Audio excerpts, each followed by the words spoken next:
Book 19, Metamorphosis, Chapter 1, Desire. The Planar Wars. Just by listening to the chief sovereign of death describe it, Linley knew how dangerous it had to be. However, Linley still chose to go. After all, aside from the chief sovereign of death, the other sovereigns wouldn't be able to help him. Whether or not you accept has nothing to do with me. The chief sovereign of death stared down at Linley. Everyone who represents the netherworld who has accomplishments in the planar wars will be rewarded by me. No matter who. I'm just acting according to the rules, not just for your sake. I'm simply telling you about this.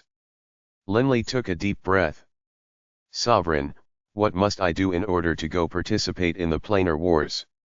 Linley raised his head and asked. The chief sovereign of death said calmly, the purgatory of the infernal realm or the Tartarus of the netherworld all have interspatial doors that lead directly to the planar battlefield.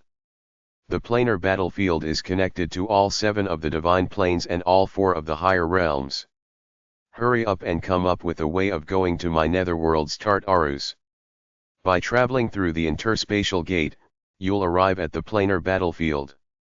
Linley frowned. Tartarus. The book which Baruch had given him regarding the netherworld hadn't mentioned a Tartarus region. Actually, it was the same for the infernal realms books, there had been no mention of a purgatory. Sovereign, might I ask where Tartarus? Linley was about to speak out. The chief sovereign of death waved her hand. Immediately, a very thin book covered in black light flew down, landing in front of Linley. The chief sovereign of death stared down at Linley and said, since you have the courage to go to the planar battlefield, then I too am interested in seeing, if you, Linley, will survive to kill some commanders, or if you will be killed by other commanders who will then be rewarded for it. Linley wasn't angry at all. Accepting the book, he bowed slightly. Thank you, Sovereign. And then, Linley immediately began to flip through the book. The book was very thin, just 10 pages long. Given Linley's memory, all he needed to do was sweep through it with a few glances. A few seconds later, the contents of these 10 pages were imprinted deep within his mind. So this Tartarus is deep within the Nether Sea. Linley couldn't help but raise his head to look towards the chief sovereign of death. It was too far away. If he wished to go to Tartarus, he would first have to completely leave the Netherworld's continent and enter the Nether Sea, then venture deep into the Nether Sea before reaching Tartarus. If he rode on a metallic life form and hurried forward, he would probably need 3 centuries or so. This took up far too much time, and, even if he hurried there, the planar wars might have concluded already. He couldn't accept this. Sovereign, how long will the planar wars go on for? Linley asked hurriedly. The chief sovereign of death said calmly, each planar wars goes on for 1,000 years. This time, the battle between the divine light realm and the divine darkness realm has already gone on for nearly 100 years. More than 9 centuries remain. You have plenty of time to go. Plenty. There was more than enough time to take part in the war, but Linley didn't wish to waste any time. The more time he wasted, the greater the danger his father and brothers were in of dying a final death. In addition, the more time he took, the more of the weaker commanders would die in the planar wars. By the time he arrived, most likely the surviving commanders would be the exceedingly powerful ones. Such as Beirut, Dunnington, Ricegem, Mosi. The images of these figures appeared in Linley's mind. Sovereign, then Bibi and I will head out immediately. Linley said, bowing. Bibi had to swallow his discontent and bow before leaving as well. Go then. The chief sovereign of death said calmly. But I advise you that before heading to Tartarus, you should first become a lord of Tartarus. That will also be very helpful to you in actually entering the planar wars. Arthurs, you lead the way for Linley. Send them out of the abyssal mountain. Yes, Sovereign. Arthurs bowed. First become a lord of Tartarus, and then enter the planar wars. Linley was rather puzzled. But Linley didn't ask any more questions. Linley and Bibi looked meaningfully at Bailey in an expression of goodwill, and then strode out of the sovereign's palace, following Arthur's, and flying away. Mistress, that Linley seems to be quite confident. It seems he knows almost nothing about the planar wars. By now, the silver serpent Yenaway was all smiles, quite delighted. Yenaway knew a great deal regarding the savagery of the planar wars, and the struggles between the commanders. In addition, this was a war. Not a one-on-one duel. Sometimes, multiple commanders of one side would join forces to attack another. Thank you, Sovereign. The silver serpent, Yenaway, laughed while bowing. She believed that the Sovereign had done this for the sake of letting Linley go and lose his life there as a way of helping Yenaway get revenge. Thank you, Sovereign. The colossal gold snake and his 9 children all bowed in gratitude as well. The chief Sovereign of Death glanced calmly at them. Enough. You can all leave now. Bailey. Bailey's eyes lit up, and he hurriedly walked forward to the center of the palace. The chief Sovereign of Death finally was going to allow him to become an emissary. At the base of the abyssal mountain, Linley and Bibi parted with Arthur's. Linley, before leaving, I must tell you something. Arthur said solemnly. Perhaps you aren't aware of this, but the sovereigns all have an agreement. At most, they will give their emissaries or their children a single sovereign artifact. Regardless of which sovereign's emissary it is, they will at most receive a single sovereign artifact. A single one. Bibi frowned. Linley was stunned. Just one. But yes, that was indeed true. For example, the Azure Dragon clan's patriarch, Gislason, only had a soul-protecting sovereign artifact. The Grand Elder, Gaia, only had that armor-type sovereign artifact that merged with her scales. Given how much the sovereign Azure Dragon cared about his children, why would he give them just a single one each? Linley finally began to understand. The sovereigns don't wish for too great of an imbalance to appear amongst high gods either. Arthur's explained.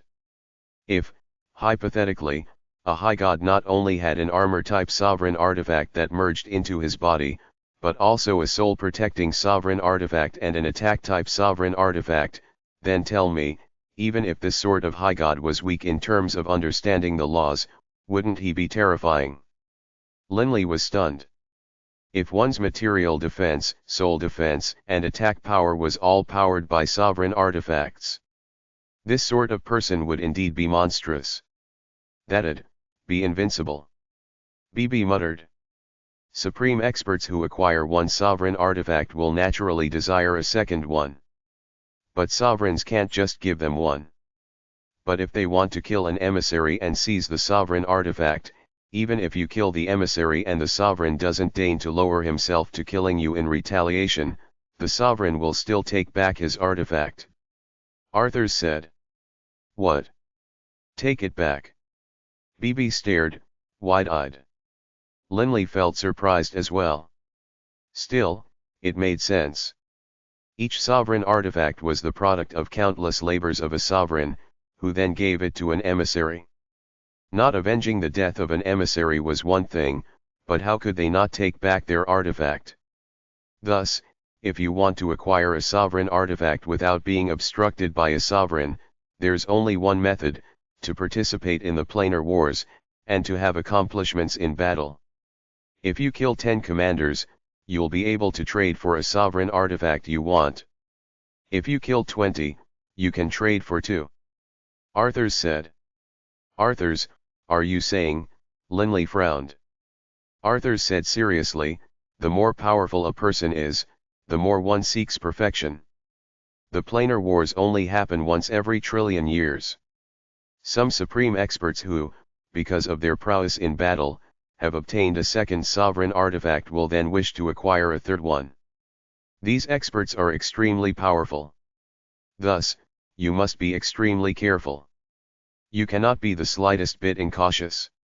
There might even be high god paragons amongst them. After all although they have perfected their mastery of the laws, they might not have a perfect set of sovereign artifacts. Linley had a sour taste in his mouth. This was completely understandable. If he were to have become a high god paragon, he too would then desire to simultaneously wield 3 sovereign artifacts. If he went to participate in the planar wars and encountered this sort of freakishly powerful individual, he wouldn't be able to fight back at all. These people are too greedy. BB felt frightened as well. It isn't greed, it is desire. Arthurs laughed calmly. Only by having a desire will one have the motivation to move towards that goal. For those who have reached the peak, which one of them didn't have a firm goal in mind? Which one of them didn't have a desire? Everyone who can roam about in the planar wars is a supreme expert, the true kings of battle. Although I am a sovereign's emissary, I haven't participated in the planar wars a single time. That place is a slaughter field. The place where experts fall. But also the place where experts are born. Linley shook his head and laughed. Haha, Arthurs, thank you for telling me these things. I'm mentally prepared now. Linley laughed. Don't worry. BB said. If someone wishes to kill my brother, we'll first have to see if he's qualified to do so. When my boss and I simultaneously use our innate divine abilities, humph. Arthurs glanced at Linley and BB. Just remember. It's not just the two of you who have innate divine abilities. In the vast, myriad planes, there are quite a few other unique divine beasts who also possess extremely terrifying divine abilities. The others who have reached the pinnacle without a divine ability also have their own powers to rely on. Arthurs chuckled. All right, I'll say no more. I wish the two of you good luck. Thank you. Linley and BB immediately bade Arthurs farewell, then transformed into 2 rays of light, flying away into the distance. From the abyssal mountain to Tartarus, the distance truly was too great. After flying for some time, Linley said apologetically, BB, if we ride the metallic life form to Tartarus, we'll probably need 2 or 3 centuries. I don't have any time to waste, so I've decided to fly forward at full speed on my own power. I'm going to have to ask you to fly with me. Haha, I love flying anyhow. BB understood what Linley was thinking. It would be rather tiring and taxing on his spiritual energy to wholeheartedly fly forward at high speed, especially on such a long journey. Very few people would rely on their own bodies to fly. It was indeed much faster to fly on one's own, and one would travel far faster than a metallic life form, true, but it was too tiring. Still, what Linley needed right now was time. This was his only choice. Crackle, Linley instantly dragon-formed. And then, activating the laws of the wind, Linley flew towards the northern skies like an azure streak of light.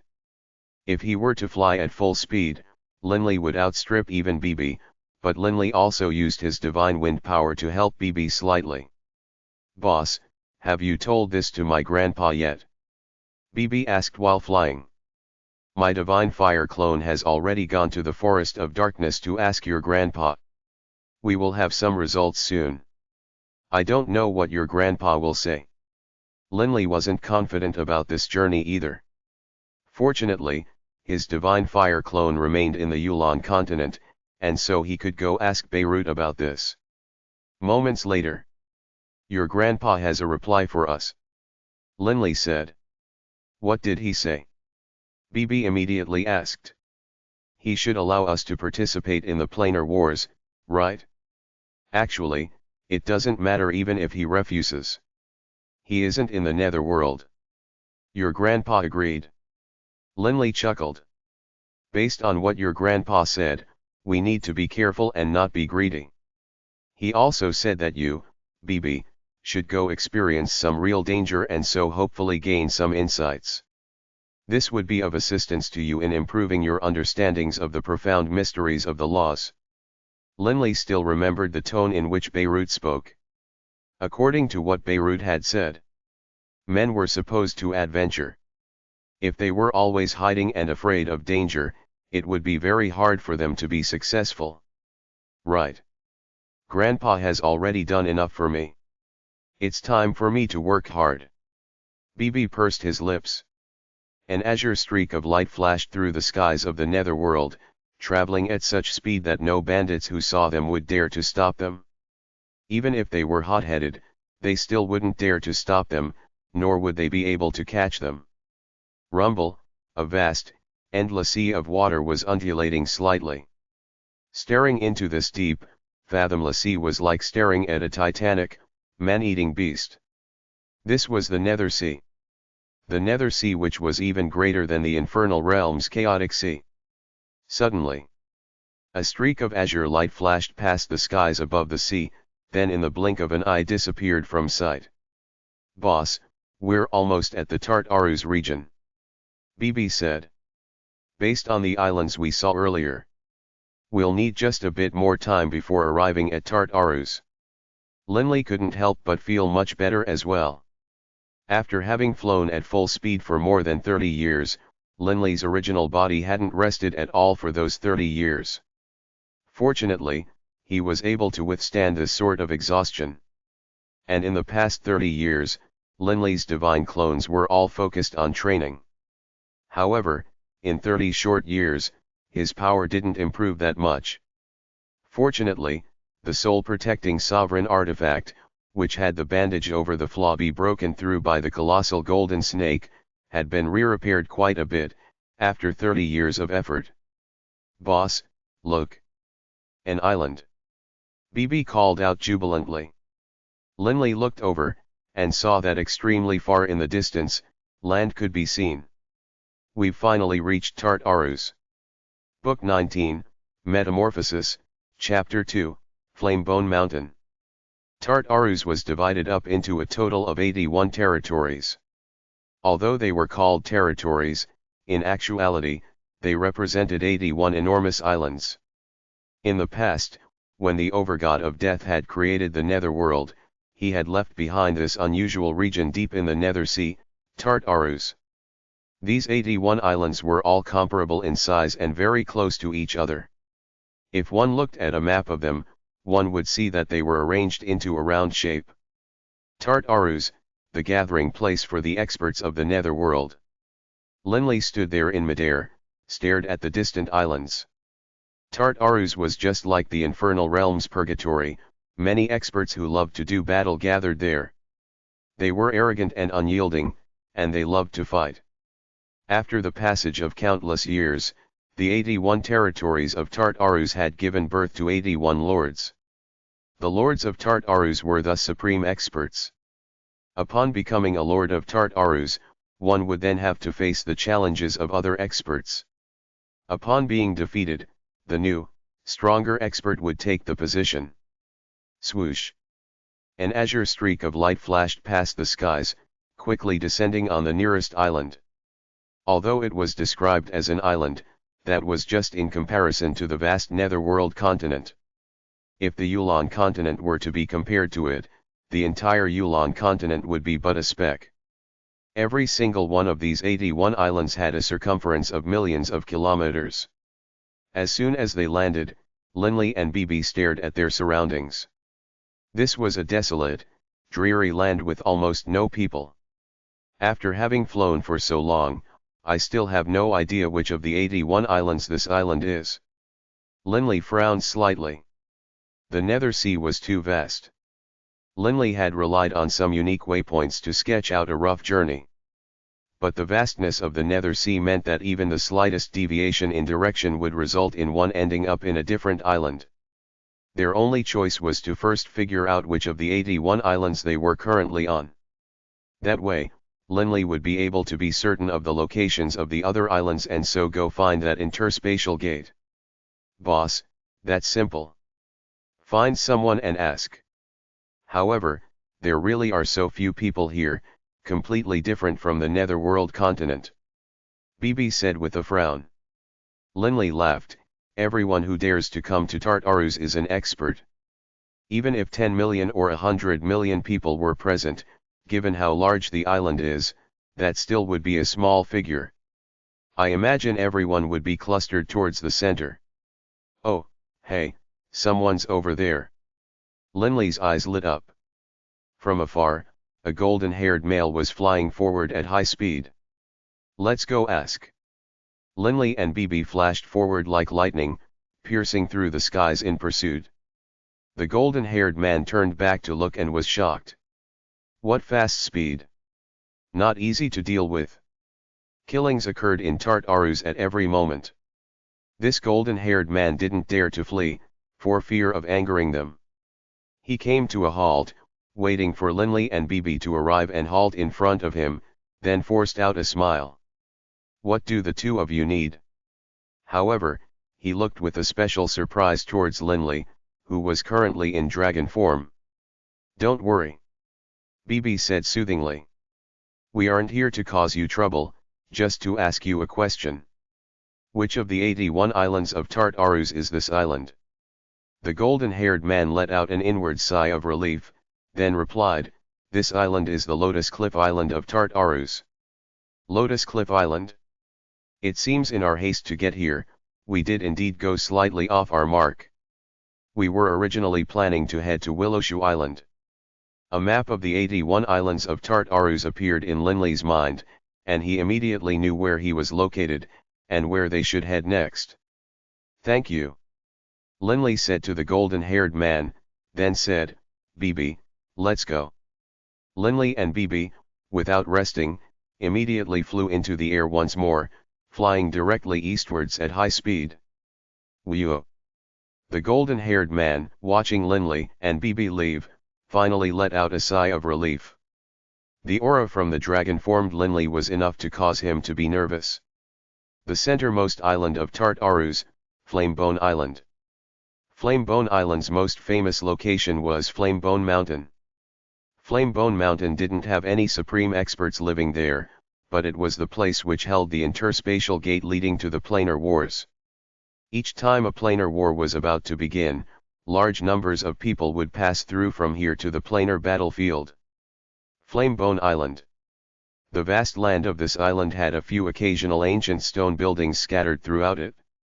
Second brother, today, the bald man at the bloodbath arena really was powerful. He has at least fused 3 profound mysteries in lightning. 2 black-robed youths were flying in midair while chatting amongst themselves about what the battles they had just seen in the bloodbath arena. He was indeed fairly strong. He has already won 60 battles, including today's. I wonder if he'll be able to win 100. The other, slightly skinnier black-robed said with a sigh. So what if he does win 100 battles? Do you think he'll have the courage to go challenge the Flamebone Lord? The slightly fatter black-robed youth snickered. The two of us have been here in the Flamebone region for 100 million years, and have seen quite a few victors of 100 battles, yes. But there have been only 3 who dared to challenge the Flamebone Lord, and on those 3 occasions, you saw the Flamebone Lord's power as well. Those who challenged him definitely had the power of 7-star specters or even higher. They were far more powerful than that bald man, but they all died within one exchange. They didn't even have the chance to fight back. However, no one will have the chance to challenge the Flamebone Lord for now, even if they want to. I hear the Flamebone Lord entered the planar battlefield. Right, right. The planar battlefield. That's a place where even 7-star specters will end up being slaughtered. However, if they manage to make it out alive with some accomplishments, then it'll be incredible. I hear that one can acquire Sovereign's Might, or at the higher levels, even a Sovereign Artifact. The 2 black-robed men chatted amongst each other, rather jealous. The greater the danger, the greater the rewards.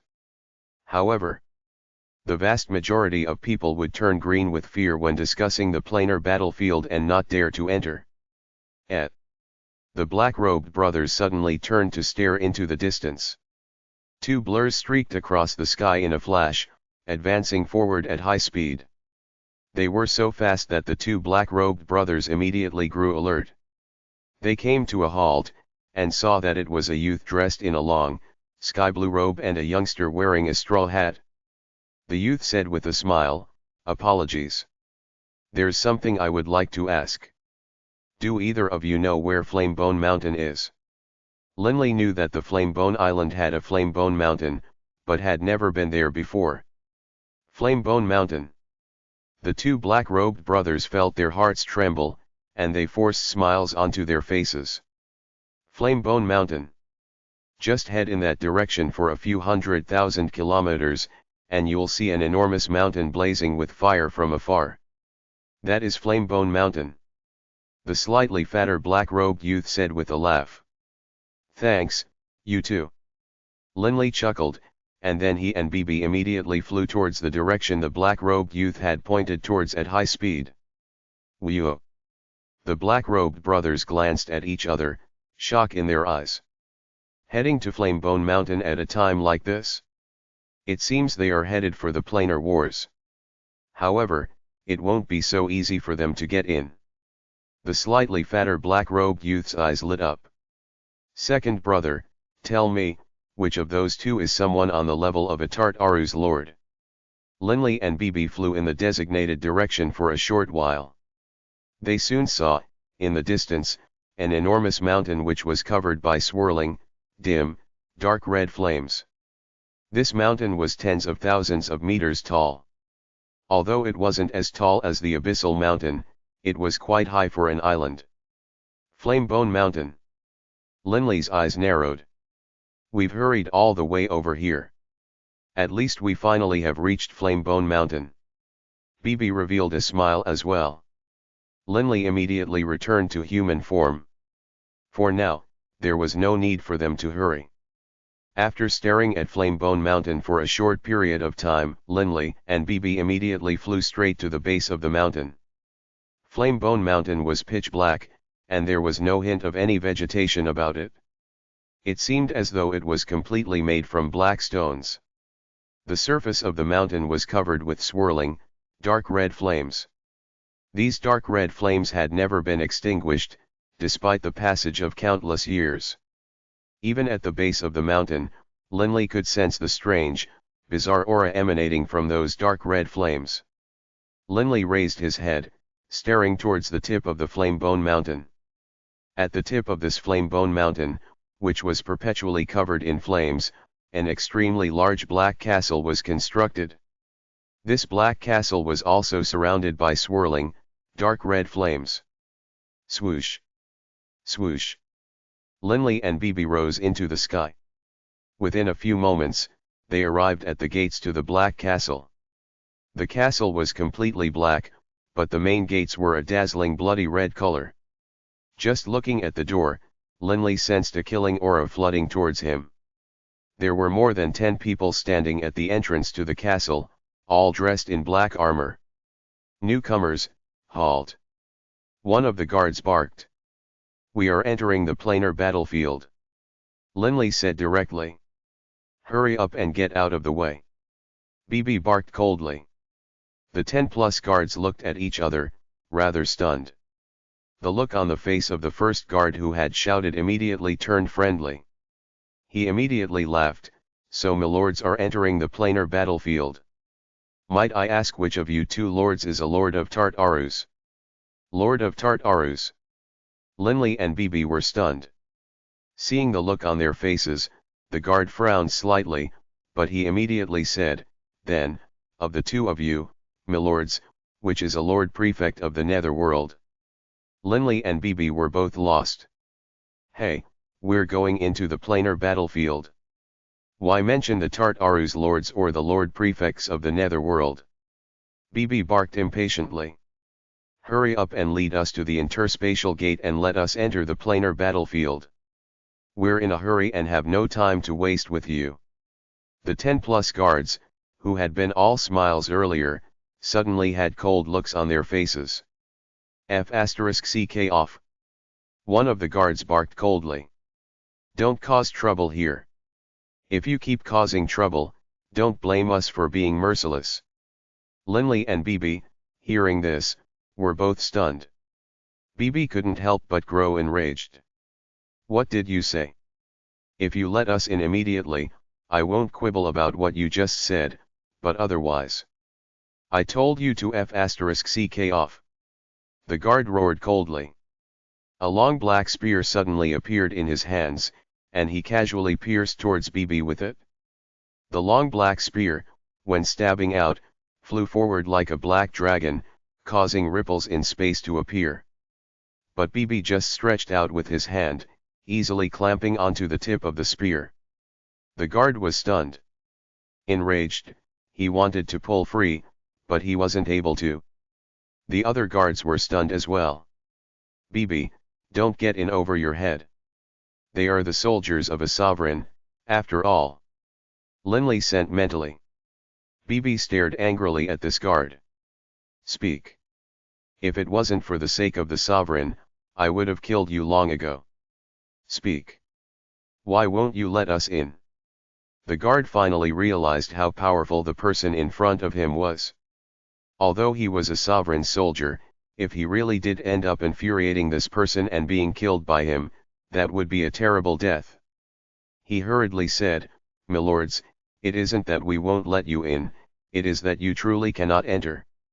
This is the rule which the sovereigns set. There has always been this rule, over countless years." What rule? Linley barked.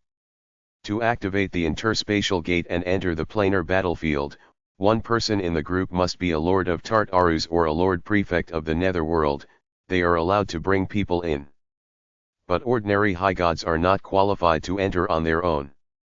The guard hurriedly explained. Linley frowned. He suddenly understood. The highest ranked individuals in the planar wars were the commanders, figures on the lord prefect and Tartarus lord levels. Only commanders were allowed to bring people in. Ordinary high gods were not granted entry. No wonder the sovereign said that you were to first become a lord of Tartarus before entering. BB looked towards Linley. Linley thought back to what the chief sovereign of death had said to him as well. Are you saying that I must find a lord of Tartarus to bring me in, and that's it? Linley asked again. Right, right. The guard said hurriedly. Are there any other rules? Linley asked. The guard added, the planar battlefield is occupied by two warring planes. There are only commanders and ordinary soldiers. Thus, ordinary high gods who entered are just soldiers who must obey the commands of the commanders. They aren't permitted to run about wildly in the planar battlefield. Milords, when you enter, you must obey as well. Only commanders are allowed to independently lead their forces to rove about and do battle within the planar battlefield as they chose. Book 19, Metamorphosis, Chapter 3, Target. Linley now understood. No wonder the sovereign advised me to first become a lord of Tartarus before entering. If I entered with the status of a common soldier, I would have to follow orders. There'd be no way I would have the chance to go kill enemy commanders. Linley understood that only by traveling on his own would he be able to quickly kill enemy commanders. To be controlled by others, how could that be acceptable? Aside from these, are there any other rules? Linley asked. None. The guard said hurriedly. The rules are very simple. Commanders are qualified to take others into the planar battlefield. In the planar battlefield, the various commanders are allowed to move about as they please, while the soldiers follow orders. That's it. As for how many war merits need to be accumulated for how many rewards, it is written on the stone steel by the side of the interspatial gate. Linley nodded slightly. Military merits and rewards, Linley didn't care too much about for now. After all, he wasn't even qualified to enter, it was too early to bother about the other things. BB, let's go. Linley sent mentally. Linley and BB immediately flew away from this flame-bone mountain. In midair, BB said frantically, Boss, what should we do now? If we want to go in, we have to rely on either a Tartarus lord or a lord prefect of the netherworld. We only have these two options, either to find one of them to lead us in, or we ourselves become one of the two. The first route is unacceptable. Linley shook his head. First of all, in Tartarus, the lords who are not already inside the planar battlefield are the ones who did not wish to go inside and risk their lives. Why would they lead us in? In addition, if we go in as ordinary soldiers, we have to follow orders. My goal in entering is to kill enemy commanders. Bibi looked at Linley, then began to laugh.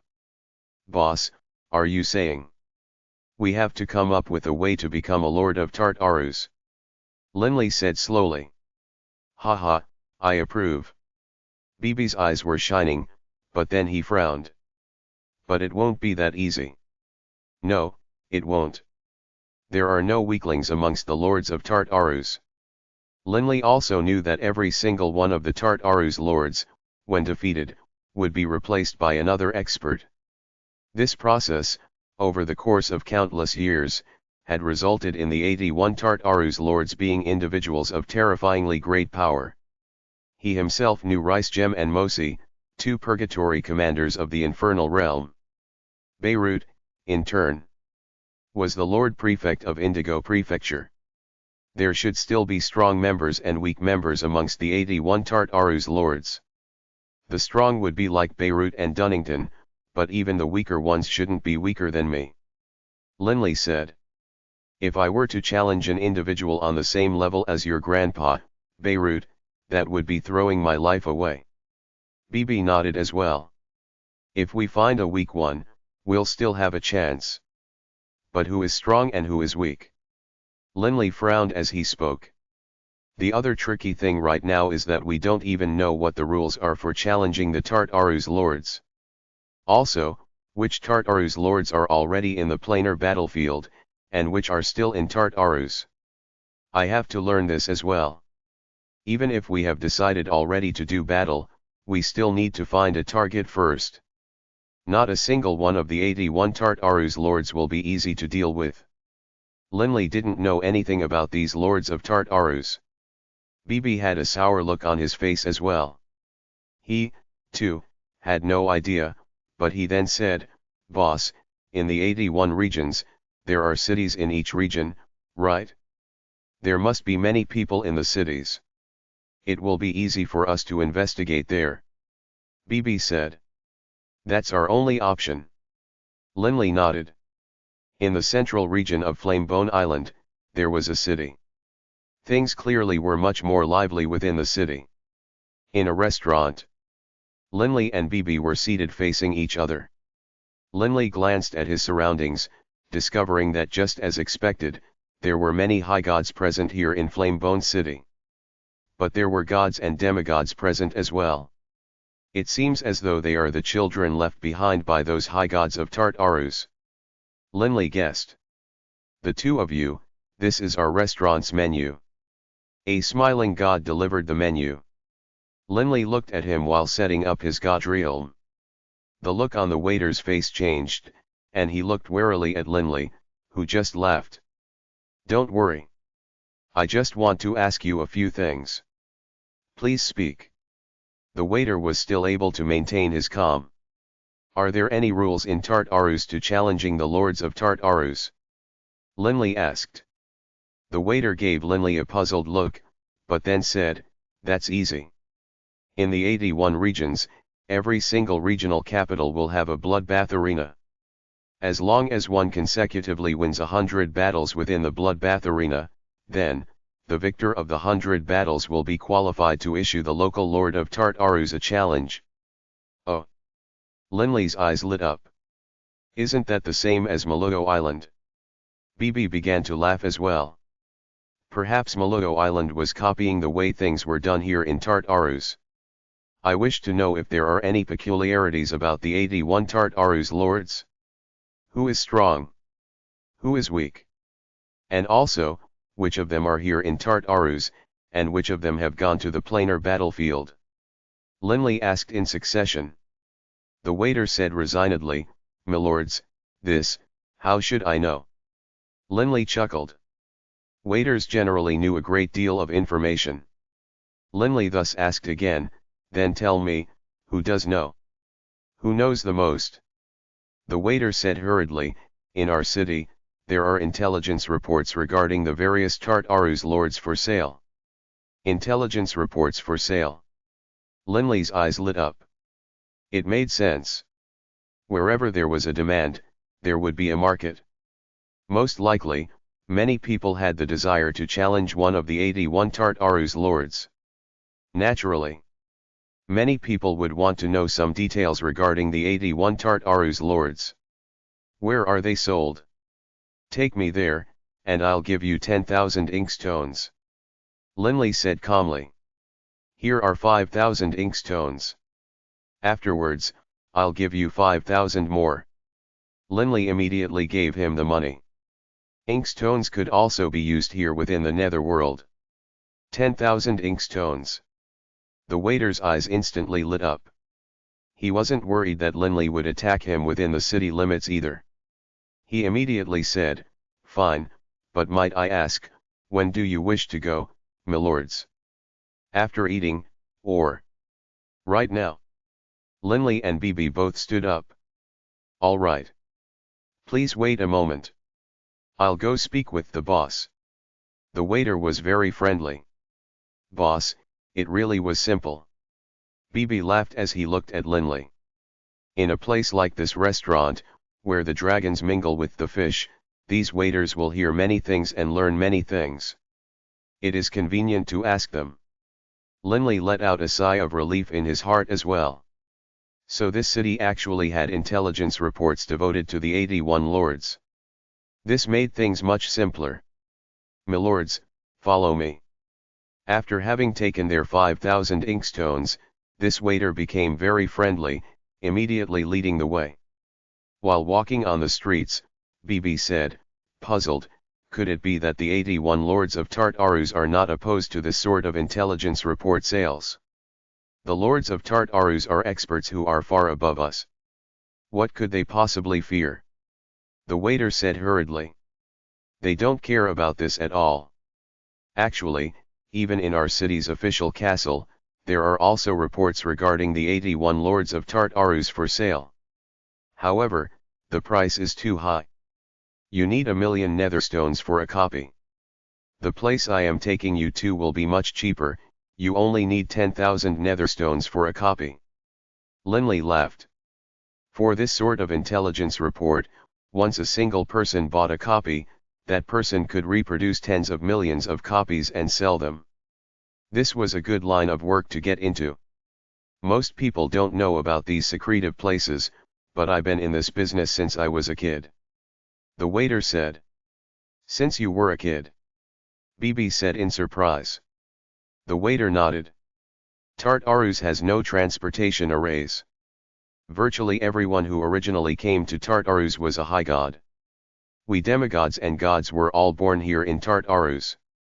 I am weak, and am only capable of surviving in the city. It's not bad.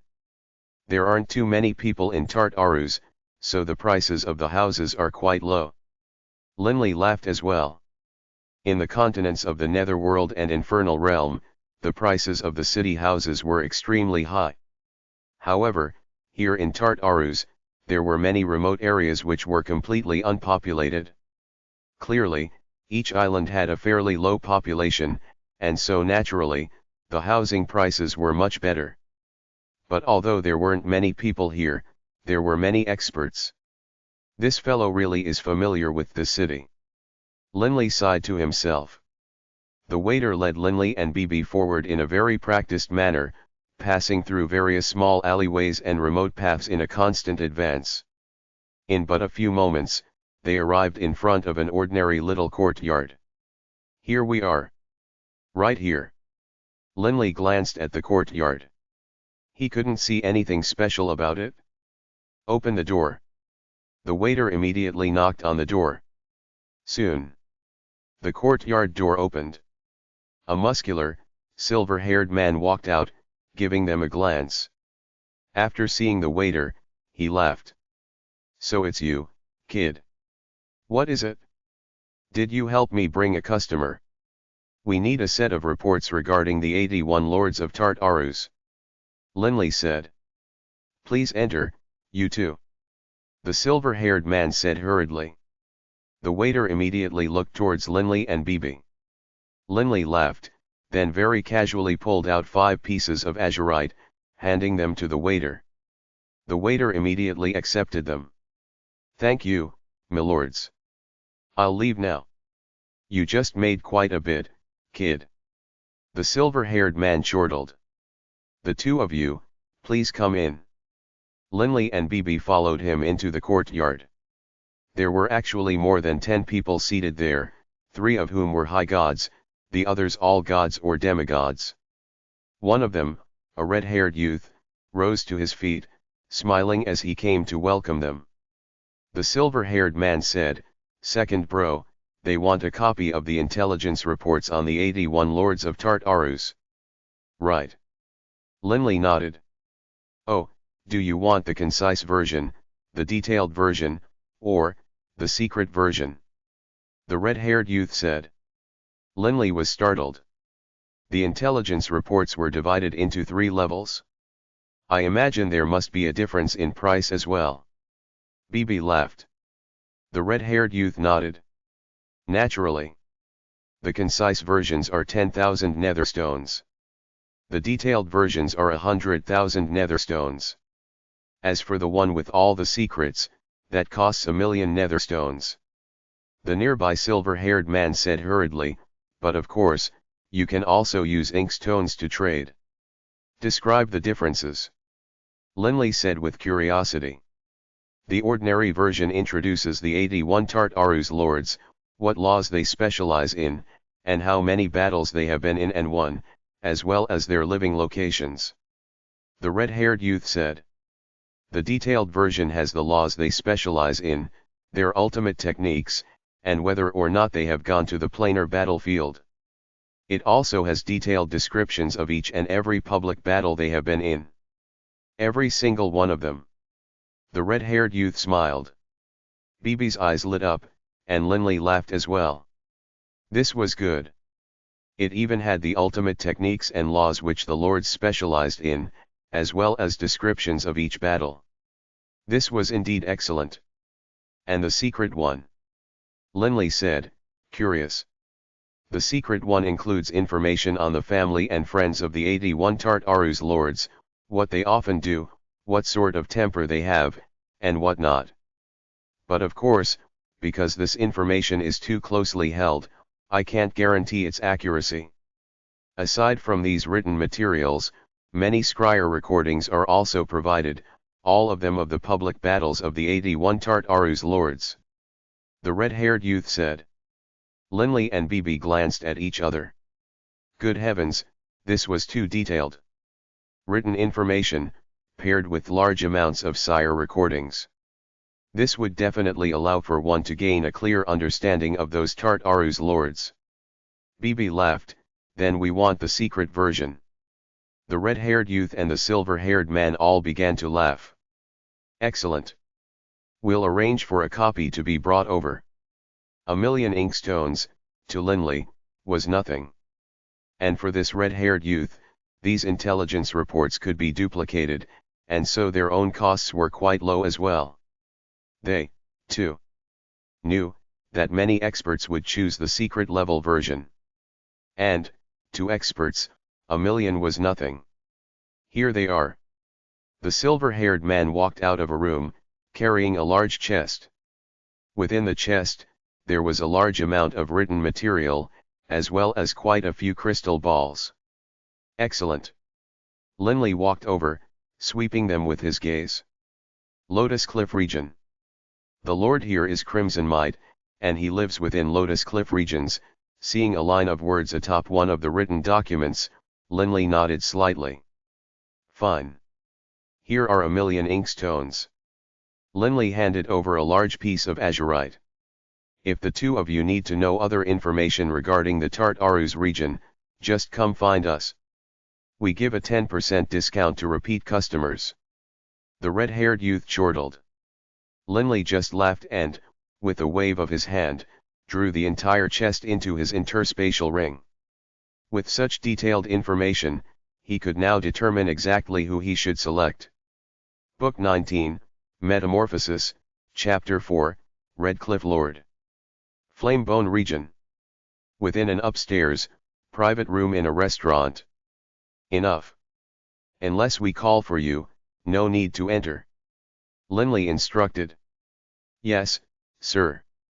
The waiter carried the platter out of the room, shutting the door on the way out. Boss, hurry up and bring out those documents and those scryer recordings. BB immediately urged. After acquiring the materials, Linley and BB had yet to carefully inspect them, as there had been no suitable place to read them.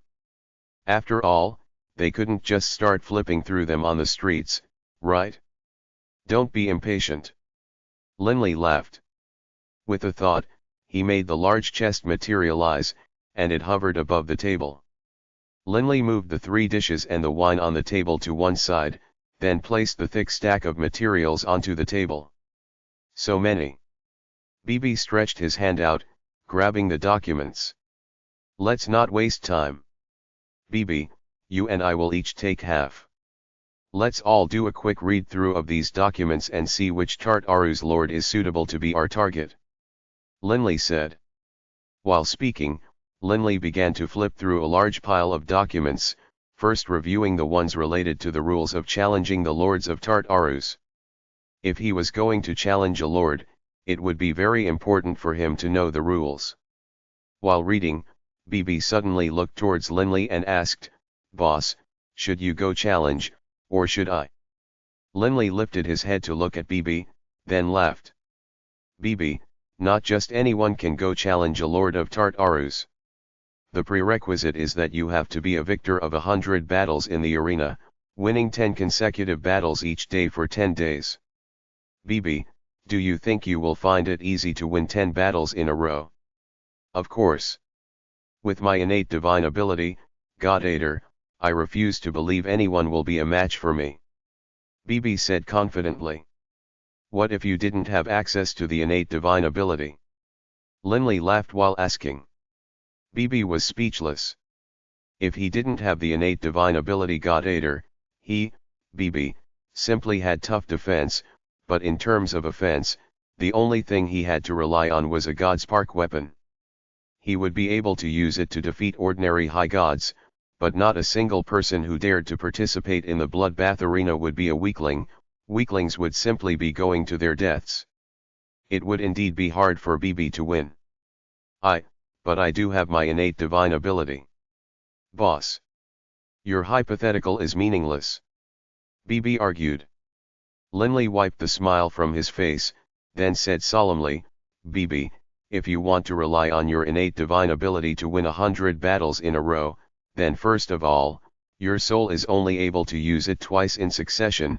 For the remaining battles, you'd have to rely on using amethysts and golden soul pearls to replenish your spiritual energy. It will be very taxing.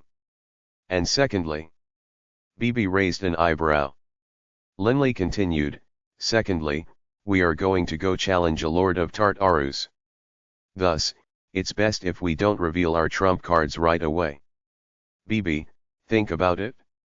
When you are at the bloodbath arena, if you reveal your innate divine ability, then, the Lord of Tartarus would definitely learn of it as well. By then, he would definitely come up with a way to deal with your ability. Deal with my ability. BB was stunned. What sort of method could he come up with?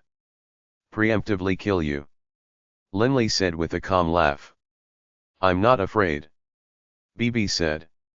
If he isn't confident in being able to kill you, perhaps that Lord of Tartarus would secretly leave the island, and then publicly say that he has gone out on an important matter. He would let you wait for 1,000 years or 10,000 years. Are you able to wait that long? Linley asked him. My understanding is that challenges can be deferred by up to 10,000 years. Linley just saw this in the rules. BB was speechless. Indeed, issuing a challenge to a Lord of Tartarus wasn't something which could be carried out immediately. If the Lord of Tartarus wasn't even in the netherworld, even if you challenged him, you'd have to wait for him to return and receive word of the challenge before you could fight. BB, we can't waste any time. Linley said solemnly. Oh. BB said helplessly. If BB were to fight, what Linley feared was, the lord of Tartarus, upon seeing Bibi use his innate divine ability, God-Ader, would be so terrified that he wouldn't even dare to fight, and would secretly slip away. This was actually quite normal. If a person knew that he had no chance of winning but still went to fight, that would be tantamount to suicide. But just admitting defeat was very humiliating. Thus, quite a few lords of Tartarus would choose to secretly slip away and delay by 10,000 years. If he didn't accept the challenge within 10,000 years, then the position of Tartarus lord would immediately be transferred to the challenger.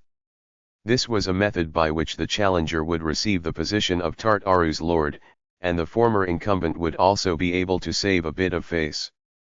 Logically speaking, this was a win-win proposal, but to Linley, it was not, because he had to seize every minute of time so that he could enter the planar wars.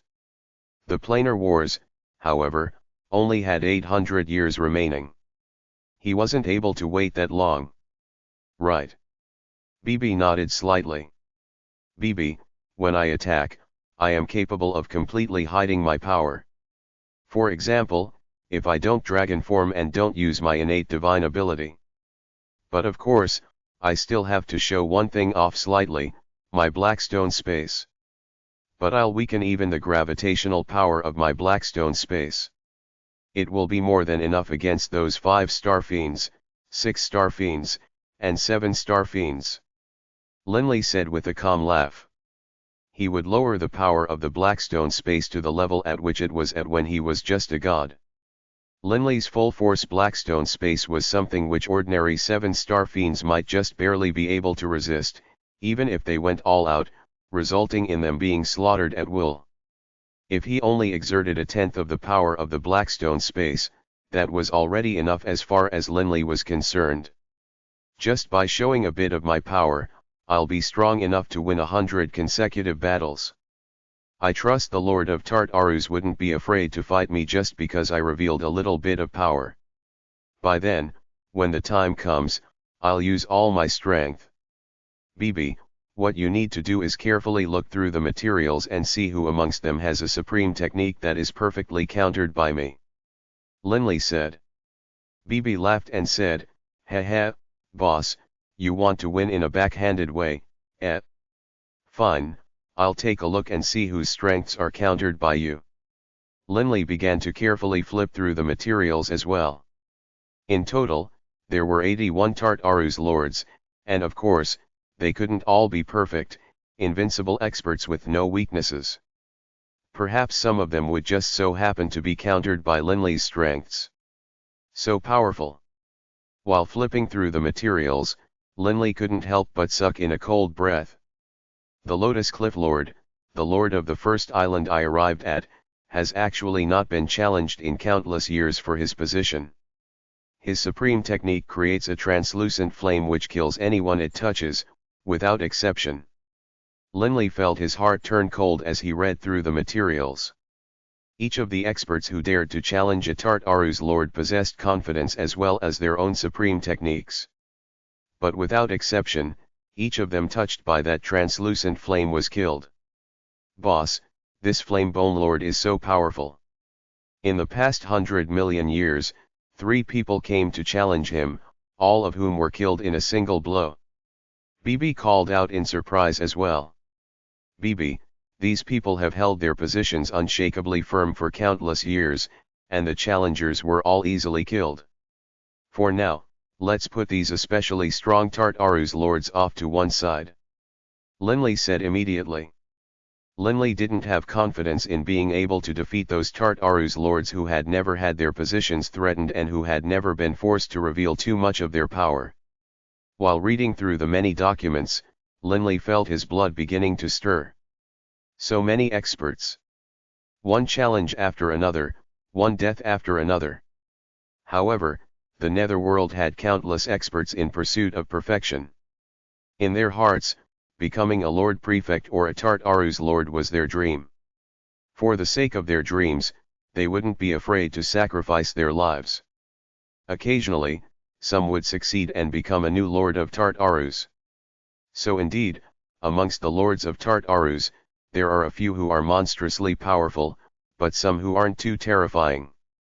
Linley, when reading through the materials introducing some of the other lords of Tartarus, felt slightly more relaxed. The 81 Tartarus lords did indeed have invincible figures akin to Baruch or Dunnington. No one dared to challenge these people. This one isn't bad.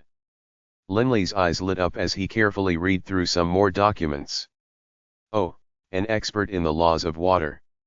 Extremely strong spiritual defense. When he uses his divine power, his material defense can also reach a virtually undefeatable level.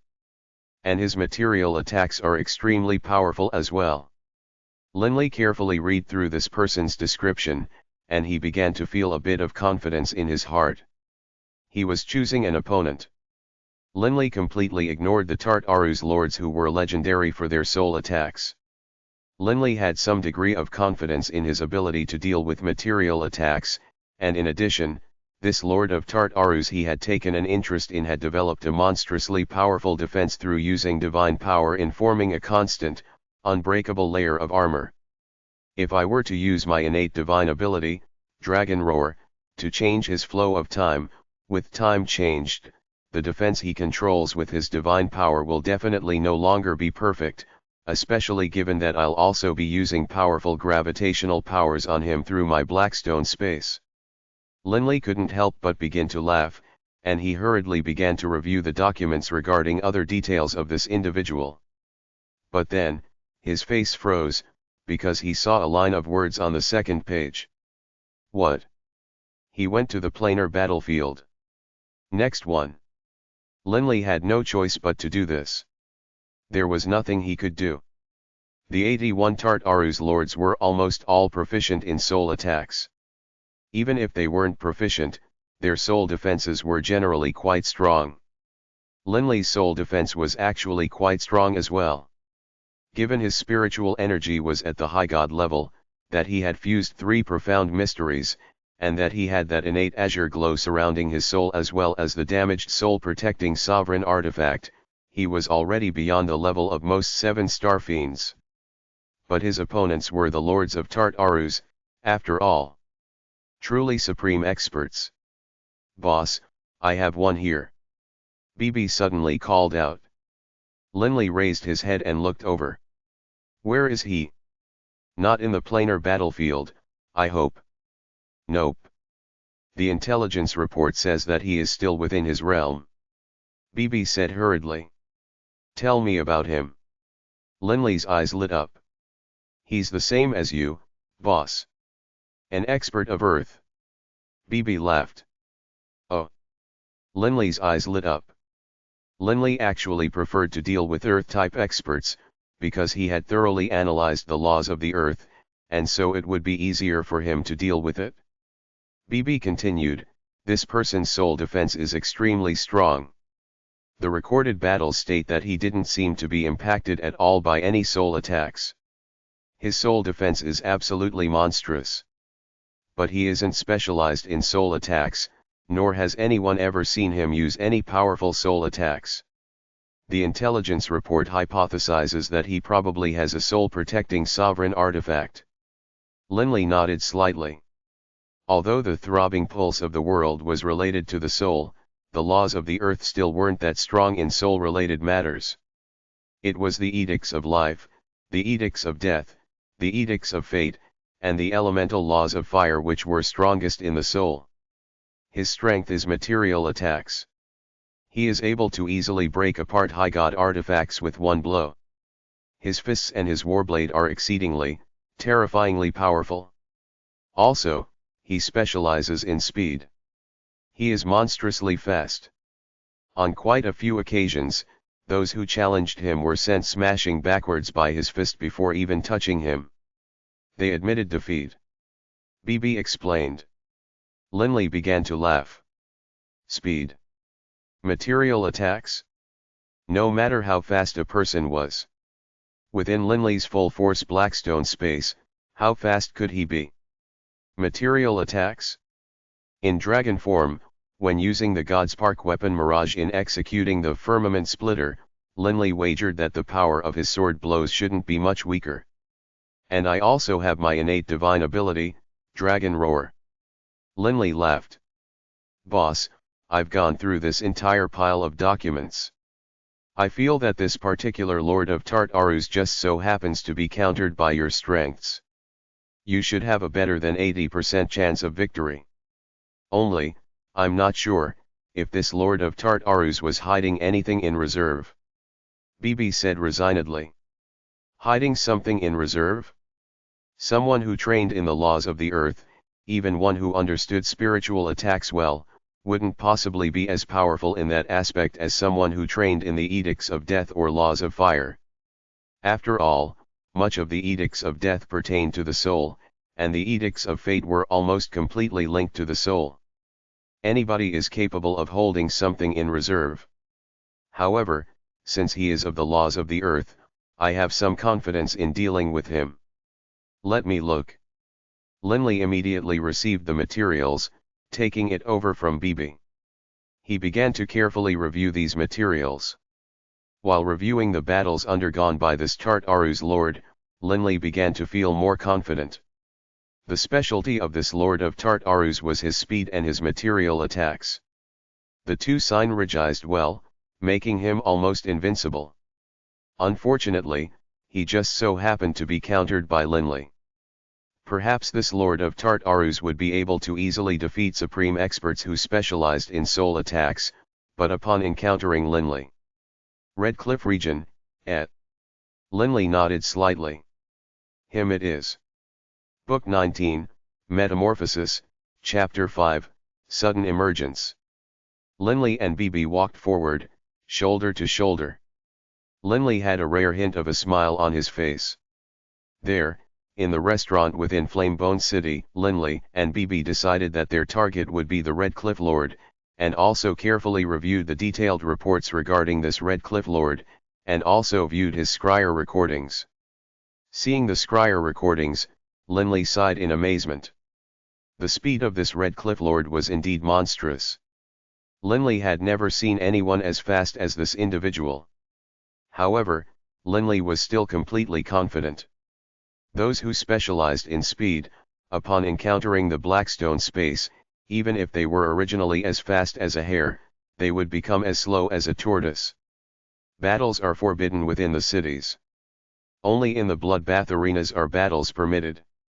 Linley and BB quickly arrived outside the bloodbath arena.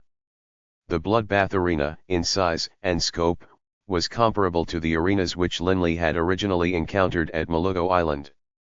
However, this bloodbath arena was round. Even standing outside of it, Linley could sense powerful energy ripples emanating from within this bloodbath arena. Wah-a-a-a-a. A wave of excited roars rang out. It's quite lively here. Linley laughed. BB, let us go take a look. Right. BB's eyes were shining. I can sense the atmosphere from all the way out here. It's even livelier than Malugo Island's arena. Similarly, to view the battles in the arena, one had to pay a fee, but the cost was lower than Malugo Island's. Each person only needed to pay 10 netherstones. Linley and BB paid the fee. Then followed the corridor and quickly arrived within the bloodbath arena. But just as they drew near, they felt a surge of heated calls ring out. There should be nearly 1 million people here. Linley stared at the viewing platforms. The viewing platforms were occupied by a large number of spectators. Because the platforms took up a very large amount of space, from Linley's current position, what he saw was a tight cluster of people, like countless ants. There was an extremely high number of people here. The viewers included muscular men, callous and skinny youths, as well as some ancient-looking old people, along with icy ladies or energetic lasses. They were either calling out in excitement or just watching calmly and appraisingly. There were humans, as well as quite a few other races with strange appearances. There were 3-eyed figures, 4-eared individuals, 6-armed people, etc. It really is lively. The battles in the bloodbath arena should be the most exciting things in the entire Tartarus. Linley understood that virtually everyone who came to Tartarus loved to do battle and wanted to pursue perfection. In addition, the bloodbath arena just so happened to be a necessary route for challenging a Tartarus lord. This caused the bloodbath arena to have a very special status within Tartarus and thus have many spectators. Only now did Linley look towards the center of the bloodbath arena. Two figures were battle in the air above the bloodbath arena. A streak of red flame slashed through the air as a blurry saber flashed through the skies, slamming against the body of the black-robed man in front. The black-robed man was knocked backwards by the blade chop. Blood splattered everywhere, and then his head exploded into tiny fragments. The black-robed man landed heavily on the ground, not moving at all. Dead. Linley frowned. Or. The red-haired figure landed on the ground, revealing his form. This was a youth with a head of unbound black hair. His fists waved in the air as he howled excitedly, then shouted with confidence, "Next, next." The entire bloodbath arena was filled with joyful calls as well, although there were also many spectators who howled, "Kill him, friend! Go kill him!" Linley, watching this, smirked slightly. The atmosphere in this bloodbath arena really was explosive. And indeed, the bloodbath arena was perhaps one of the few entertainment areas in the entire Tartarus region. That person's power isn't bad. BB turned to glance at Linley. Laughing, he said, "Boss, you preparing to make him your first?" "BB, wait here. I'll go register." Linley rose. "Right." BB nodded repeatedly. He was completely confident in Linley. "Oh." The two spectators seated next to Linley and BB, hearing these words, turned to stare at Linley in surprise. Clearly, they knew that Linley was going to fight in the bloodbath arena. "Hey, you are bold." Immediately, a nearby woman with black hair and red eyes stared at Linley, her eyes flashing. "Fight a few extra battles. Your big sis, will support you." Linley glanced at the surrounding figures, and instantly, quite a few people began to call out towards Linley, most of them supporting and encouraging him. Just because Linley had chosen to sit around them, they all supported Linley. But of course, in the end, what mattered in the bloodbath arena was how strong a person was. Registering for the bloodbath arena was free. But the manager still looked at Linley in surprise. "Mr. Lay, what did you say? 10 battles in a row?" "Right." Linley nodded with a smile. "You can't do this in a rush. You can't just arrange for 10 battles in a row. After you win one battle, you can choose whether or not to continue with the next," the manager said. This was a rule as well. If the challenger died during the first challenge, how could the other 9 challenges be carried out? Linley glanced at the manager. "Then just watch and wait." However, quite a few people would go participate in the arena. Linley had to wait for his turn. By the time Linley's turn came, 7 or 8 more battles had already occurred. That red-haired youth had left long ago. He had already won 10 consecutive battles. As he walked out from the corridor, he even swept Linley's group with an arrogant look. Linley just laughed calmly. Suddenly, an ocean of jubilant roars swept out from within the bloodbath arena, while a thunderous voice echoed out, "Our expert, Wood has already won 3 battles in a row. Now, please allow the challenger, Lay, to step forward." Linley's eyes lit up. Lay was the name he had used to register himself. "Mr. Lay, faster." The managerial staff hurriedly called towards Linley, who just laughed. With a flicker, he appeared within the challenger's corridor, passing through and arriving at the bloodbath arena, still reeking of fresh blood. The many people in the spectator platforms at the bloodbath arena all called out in celebration. They saw a person dressed in a long, sky blue robe, who looked like an ordinary neighborhood youth, emerge from the tunnel and arrive at the bloodbath arena. He slowly rose into the air, and his opponent was a man with 2 scarlet eyes, dressed in a black uniform and wielding a long whip. They stared at each other.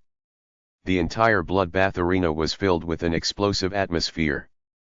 But Linley maintained his calm, as though he didn't feel anything at all. "Boss, kill that kid." Suddenly, a clear sound rang out, echoing throughout the entire bloodbath arena. Linley couldn't help but grin as he turned to look. It was Bibi. Just as Linley turned his head, a hint of disdain flashed through the crimson eyes of the black-robed man. He dares to be distracted during a life-and-death battle. At the same time, he moved. Swish. He arced out through the skies like a ray of black light, instantly appearing in front of Linley. Linley had yet to react, and the black-robed man attacked without showing any mercy. A ray of dark light sprang out from the black-robed man. Rumble. Suddenly, an earthen yellow light instantly sprang out. Ah! The black-robed man, caught off guard, uncontrollably descended. Bang! He slammed hard into the bloodbath arena, sending shattered rocks flying everywhere. Swoosh! Linley descended lightning fast. The black-robed man, trapped within the blackstone space, wasn't even able to stand stably. Linley kicked out at his chest, sending him flying into the air. "I admit defeat." His voice rang out, echoing throughout the entire bloodbath arena. Only now did the black-robed man stare towards Linley in amazement.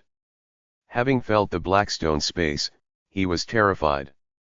"I am almost at the 6-star fiend level of power, but I'm not even able to control my speed." The black-robed man was nervous. So this fellow wasn't being overconfident, he was prepared early on. That kick of his. If it was aimed at my head, I'm afraid I'd be dead already. This person is too strong, too strong. But he had no idea. Linley had only exerted a tenth of the power of the blackstone space. If he had used it full force, even 7-star fiends wouldn't be able to take it, much less him, a kid who wasn't even at the 6-star fiend level yet. "Thank you." The black-robed man bowed gratefully, then immediately chose to depart through the tunnel. Linley continued to hover there in the air above the bloodbath arena. He had no grudge for that person. As Linley saw it, for him to be here in the bloodbath arena, was already a case of him bullying his lesser. If he were to kill them, that would be going too far. Fighting to kill should be done against those who were at roughly the same level of strength, as there would be no way to hold back. Lay. Lay. Immediately, the entire viewing platform exploded with cheers, especially those demigods and gods who had grown up in Tartarus. Their cheers were the loudest. For Linley to be able to so easily trample that opponent, his power was easy to behold. "Our expert, Lay, said earlier that he wants to fight 10 in a row. I didn't believe it at first, but from the looks of it, he really is going to fight 10 in a row. The next battle begins. Read Lay te, step forward." That ringing voice once more echoed throughout the entire bloodbath arena. Upon hearing that Linley wished to fight 10 battles in a row, the spectators who had managed to maintain their calm and silence also called out in excitement now. Only this sort of expert would cause people to be truly excited. The second battle. 1 exchange. The blackstone space was spread out, and Linley kicked the person down, embedding him into the bloodbath arena's ground. Linley won. The third battle. Still just 1 exchange. Linley won. The fourth battle. The blackstone space, even at 10% power, was still very powerful. And these challengers weren't even at the 7-star fiend level. All of them were easily defeated by Linley. Bang! The adamantine heavy sword struck heavily against a silver-haired man's chest. Instantly, with a boom sound, cracks in space appeared and the silver-haired man was knocked backwards, a large hole in his chest. In midair, before he even landed, he hurriedly called out, "I admit defeat." The difference between them was too great. "You aren't bad." Linley laughed calmly, looking at him. "You forced me to use my sword. Linley had decided long ago that in the bloodbath arena, even if he had to use a weapon, he would just use his adamantine heavy sword or blood violet. As for his Godspark weapon, Mirage, that would only be used against the Lord of Tartarus. A victor of 10 battles. The officiator for the bloodbath arena called out in a high, clear voice. Lay said he would fight 10 in a row, and he has indeed won 10. Lay's power is indeed very great. As I see it, perhaps he will win 100 battles. It was much harder to win 100 battles in a row. After all, many experts normally couldn't even be bothered to fight. Only after meeting other experts would they fight. Quite a few people throughout the massive viewing platforms howled jubilantly and excitedly. Lay! Lay! Their jubilant cries rose up and crashed down like waves, but Linley just chuckled. Tomorrow, we continue. Linley said calmly to himself, then turned and left through the Challenger's tunnel. The bloodbath arena was a place which the experts of the Red Cliff region paid very close attention to. Within the Red Cliff region, generally speaking, it was rare for even a single expert to win 100 battles despite the passage of many years. This was because, each time, after a challenger won a few dozen battles in a row, some true experts would feel their hands get itchy and they would come to participate in the battles. These experts wouldn't just come singly, often, they would come out in succession, causing the end result to be that very few would win 100 successive battles. As time moved on, the name Lay began to be known to quite a few truly powerful experts of the Red Cliff region. One day after yet another day of consecutive victories. On the 5th day, he still won 10 victories. On the 6th day, he still won 10 victories. Linley's successes clearly didn't require too much effort. This caused quite a few people to understand that Lay definitely had to have more power than just this. Thus, the past few days, a very large number of people came to watch at the bloodbath arena. Many of them had come to watch Linley. Many of them waited eagerly, hoping that Linley would to be able to continue and cause some truly powerful experts to come and battle him. And finally, an expert whom Linley would take seriously appeared. Book 19, Metamorphosis, Chapter 6, Unstoppable. Red Cliff Region. The Lord's Estate. Currently, the Red Cliff Lord was reclining on his chair, his eyes shut. The Red Cliff Lord was only 1.7 meters tall, and in the netherworld, he would indeed be considered a very small fellow. He looked very thin, and he was currently dressed in a sleeveless shirt, revealing his wiry arms. Although the shirt was over his body, it wasn't able to cover up the heroic, mighty aura that emanated from him. This was the Red Cliff Lord, one of the 81 lords of Tartarus. Your lordship. A black-robed, silver-haired youth walked to his side and bowed. The Red Cliff Lord opened his eyes. His pupils were vertical, and they were violet. They gave off a disturbing feeling. Your lordship, an expert has appeared within the bloodbath arena of our Red Cliff region. The black-robed, silver-haired youth said respectfully. This person is called Lay, and he has already won 60 battles. From his performance in these 60 battles, I expect that this person already has the power of a 7-star spectre. He specializes in the laws of the earth. Your lordship, will you go watch him battle? Laws of the earth. The Red Cliff Lord raised a black eyebrow, but then with a calm laugh shut his eyes again. Since he is an expert in the laws of the earth, there's no need for me to go in person. You, Gonmoli Gen Mole, can go handle this matter. At the same time, record it all down with scryer recordings. If anything appears that causes you to feel surprised, bring it for me to watch. Yes, your lordship. Gonmoli bowed. Gonmoli knew very well that although the Red Cliff Lord had yet to reach the stage of being a paragon in the laws of the earth, the Red Cliff Lord already knew all the various types of attacks of the laws of the earth. However, what the Red Cliff Lord didn't realize was Linley's Blackstone space had already exceeded the bounds of the profound mysteries.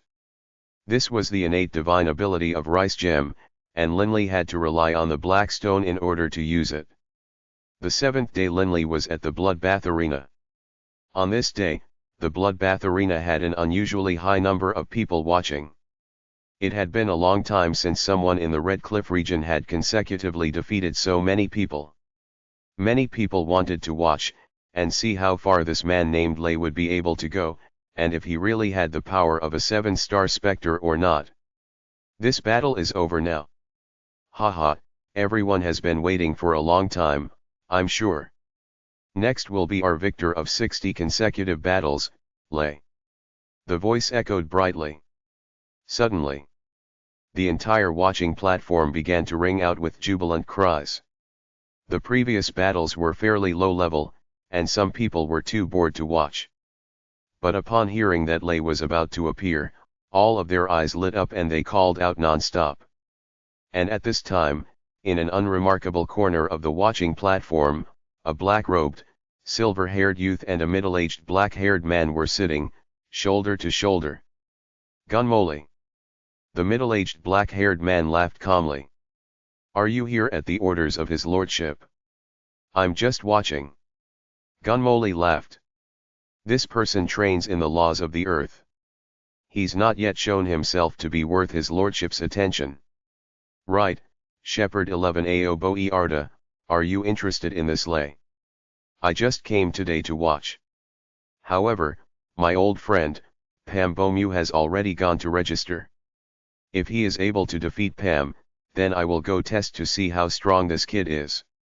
The black-haired shepherd said with a calm laugh. Gunmole, hearing this, said with gleaming eyes, Pam is going to participate. As the two chatted. Bang. The adamantine heavy sword slammed into the opponent, sending the person flying back. I admit defeat. The man called out hurriedly. Linley retracted his sword, still standing there in midair. He shook his head mentally. I have to win 100 battles to challenge a lord of Tartarus. This does indeed waste a good bit of time. Linley had already undergone 71 battles, but he had yet to feel even a hint of danger. The strongest of these opponents were at most at the 6-star fiend level. When Linley was a god, he was already capable of killing ordinary 7-star fiends.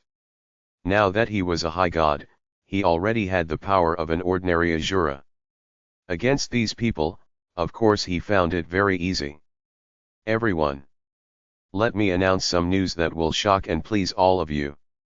Lay's next opponent is a former victor of 100 battles here at the Red Cliff region, our very own Mr. Pam. Excited cheers swept the entire bloodbath arena, but then, the entire arena went silent. Even the chatting Gunmole and Shepherd turned to look. Pam is entering the field of battle. The black-haired shepherd began to laugh. The momentarily quiet bloodbath arena suddenly once more turned raucous. The cheers rang out unabated, and many of the viewers bellowed, Lay, defeat that Pam. Pam. Lay. The entire bloodbath arena was at a boiling point of activity. Even many formerly calm individuals were now shouting to the point of hoarseness, each screaming their support for one of the two. Clearly, the shouts for Lay, who had recently won everyone's admiration, were somewhat louder. But Pam was also a former victor of 100 battles. A battle against two experts? Who would win? Such a large battle, the level of activity in the bloodbath arena reached a fevered level. Oh! A former victor of 100 battles. Linley raised an eyebrow, turning to look. At this moment, Bibi's voice rang out in Linley's mind as well. Boss, this is a former victor of 100 battles. Don't be reckless. If you were to lose, then it's my turn. I'll go challenge the Tartarus lord. Linley, hearing this, couldn't help but laugh. Swoosh. A grey blur suddenly shot out from the tunnel, then hung there in midair. Linley looked carefully. This Pam was dressed in a long green robe. He had a pair of downwards drooping white eyebrows. Although his hair and eyebrows were white, his face was like that of a youth's. Pam had a perpetual smile on his face, and he was currently staring at Linley with narrowed eyes. Lay. It's so hard to find a good opponent, here at the Red Cliff region. Don't disappoint me. Linley laughed calmly. Make your move. Linley said. Oh, quite arrogant, eh? Pam laughed calmly. He suddenly swept out with his hand, and a green light sprang up. Linley and Pam's battle caused quite a few people on the watching platform to focus their attention.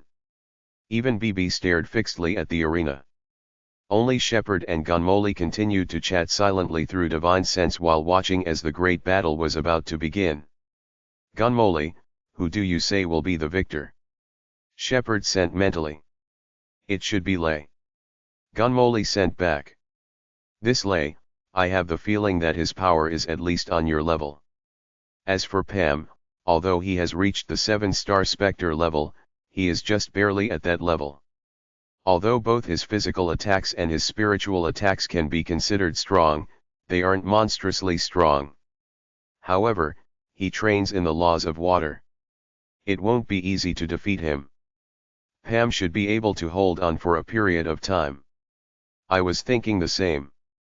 Shepard laughed as well. Originally, when I beat Pam, I had to spend quite a bit of effort. An expert who trains in the laws of water is very hard to deal with.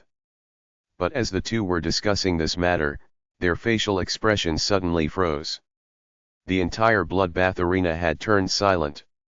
And then, an explosion of raucous noise. Many people began to chat amongst themselves, and the entire bloodbath arena turned cacophonous. Nobody could understand what they had just seen. It wasn't just them who didn't understand it. Even Gunmoli and Shepard didn't understand it. How could that have happened? Gunmoli said in disbelief. Pam, did he lose on purpose? Shepard didn't understand either. Just now, what happened during the battle was this. First, Linley had used his Blackstone space to entrap his opponent.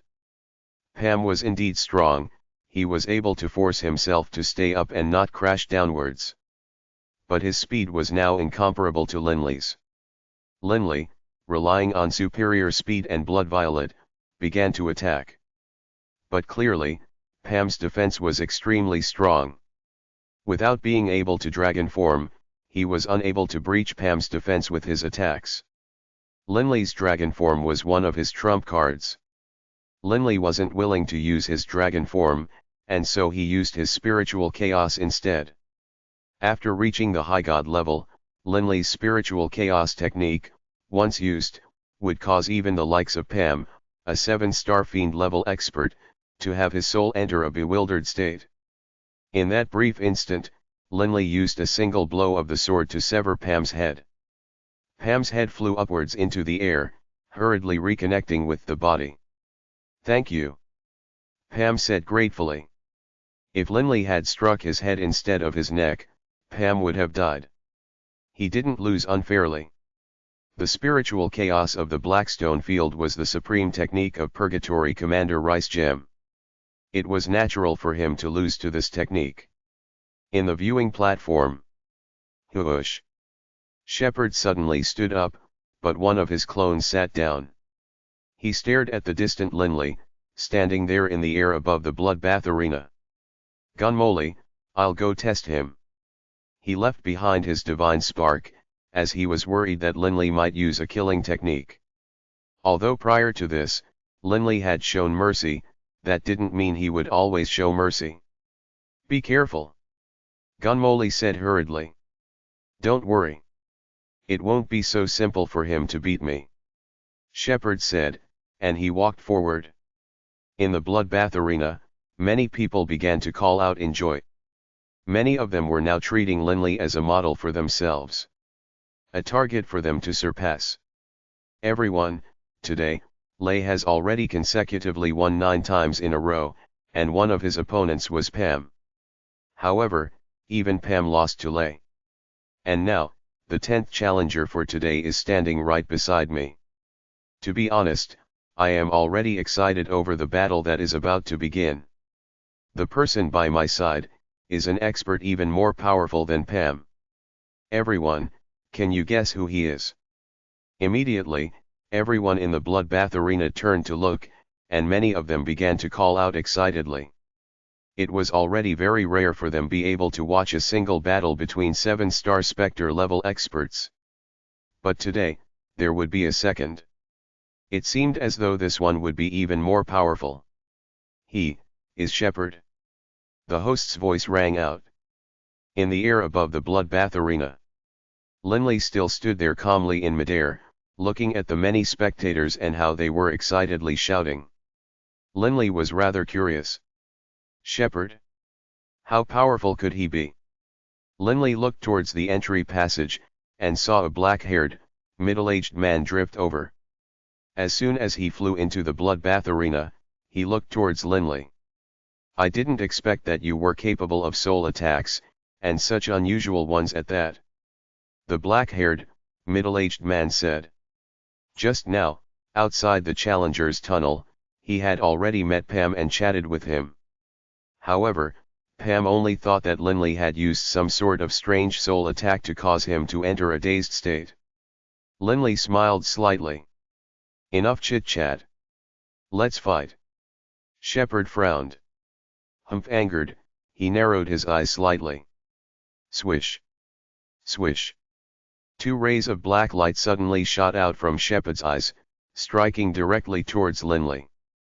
Linley couldn't help but retreat, flying at high speed. What an unusual spiritual attack. The speed of the spiritual attack was too fast. Linley wasn't even able to dodge before the 2 black rays of light entered his body. Crackle, Linley's spiritual energy struck out like the void wave sword, blocking in the area of the flaw. As for the black light, the majority of it exhausted itself against the soul-protecting sovereign artifact, while the remaining bit of power wasn't able to threaten Linley at all. The black stone space and the spiritual chaos almost instantly encompassed the enemy. Shepherd's spiritual prowess wasn't particularly impressive. He, too, fell into a dazed state, and just stood there, letting Linley slice off his head with one blow. You lose. Linley said calmly. The entire bloodbath arena once more fell silent. What happened? Gunmoli asked repeatedly. What a powerful soul attack. Shepherd shook his head. I was instantly bewildered as well and defeated. Soul attack. Gunmoli felt relaxed now. This lay is indeed strong, but if he encounters his lordship, he will definitely lose. His lordship, the Red Cliff Lord, feared no spiritual attacks. Actually, this was one of the reasons why Linley displayed his spiritual chaos attack. When seeing Linley use this technique, the Red Cliff Lord wouldn't feel the slightest bit of fear towards Linley. After the 2 major battles of the 7th day, no one further was able to hold Linley back from winning. Linley consecutively passed through the 8th, 9th, and 10th days. A complete success. He became the only victor of 100 battles which the Red Cliff region had seen in recent years. Book 19, Metamorphosis, Chapter 7, Ablaze. Above the bloodbath arena, many people were chatting amongst themselves, and the topic was virtually all related to Linley, currently standing above the bloodbath arena. Because just now, Linley had successfully gained his 100th victory. But his success caused them to all understand, that most likely in the future, it would be hard for them to see Linley fight again. Hey, just now, you were shouting so excitedly, boss, boss. Do you know Lord Lay? A silver-haired young lady glanced sideways at Bibi. Of course I know him. He's my boss. Bibi rubbed his nose and said confidently. Yeah, sure. And he's my elder brother.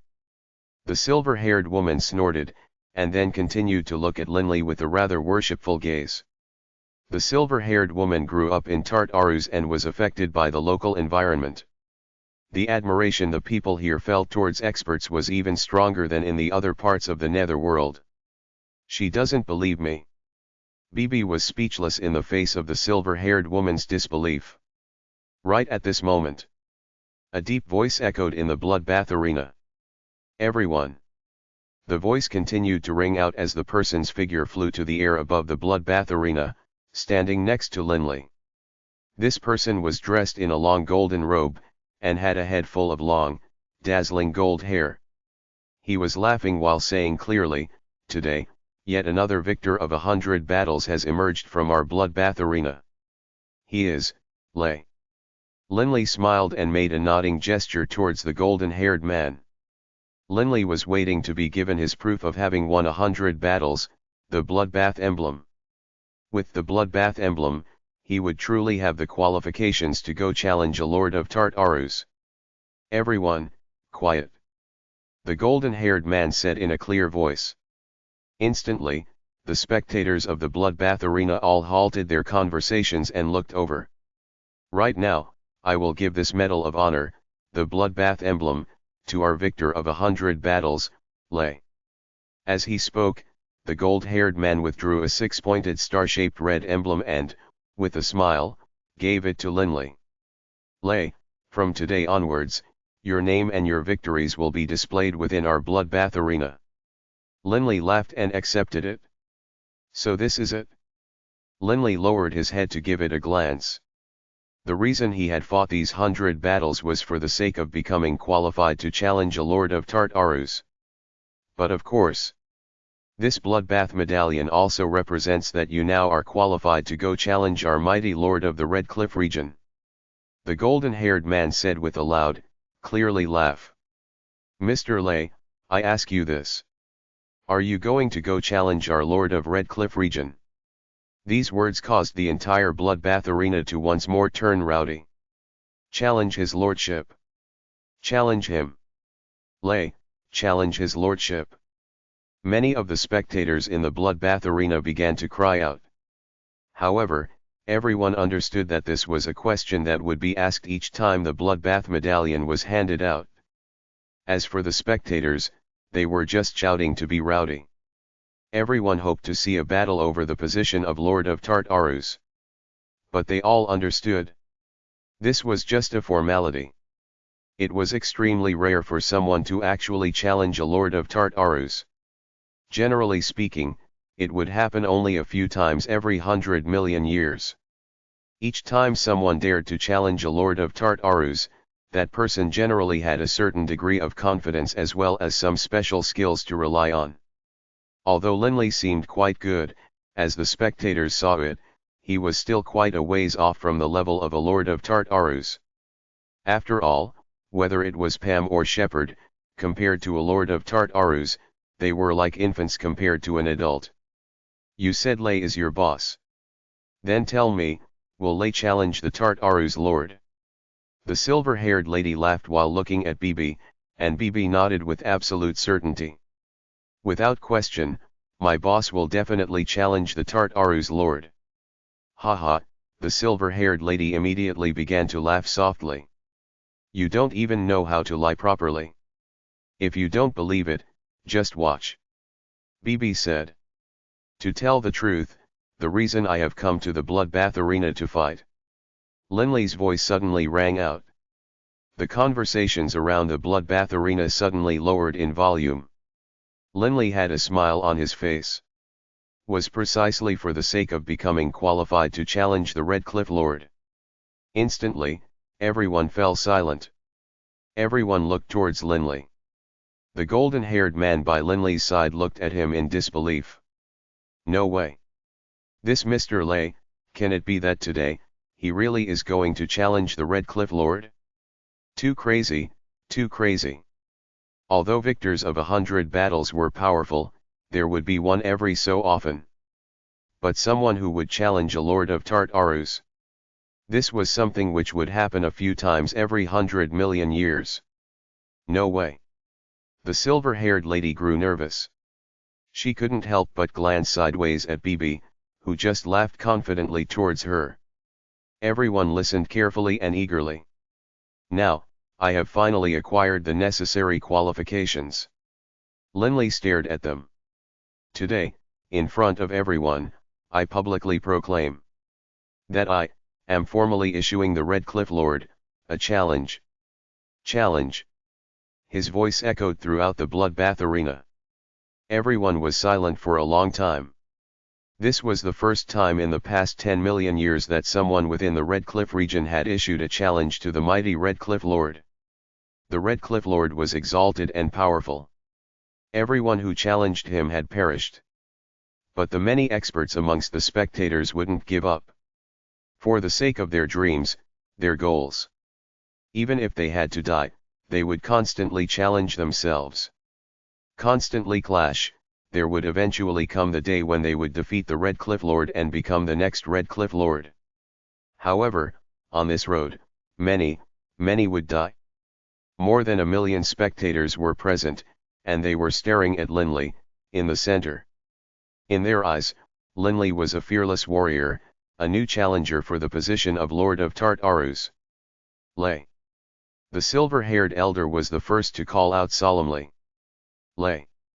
Immediately, a large number of people in the surrounding area called out as well. Lay. The entire bloodbath arena reverberated with this unified chorus. It was like a thunderclap splitting the world. These people used whatever methods were available to them to express encouragement to Linley. In their eyes, everyone who dared to challenge a Lord of Tartarus was a hero. A fearless hero. Everyone in the Red Cliff region wished to challenge a Lord of Tartarus and become the next one, but they all knew that their own level of strength was insufficient, and so they didn't have the courage to do so.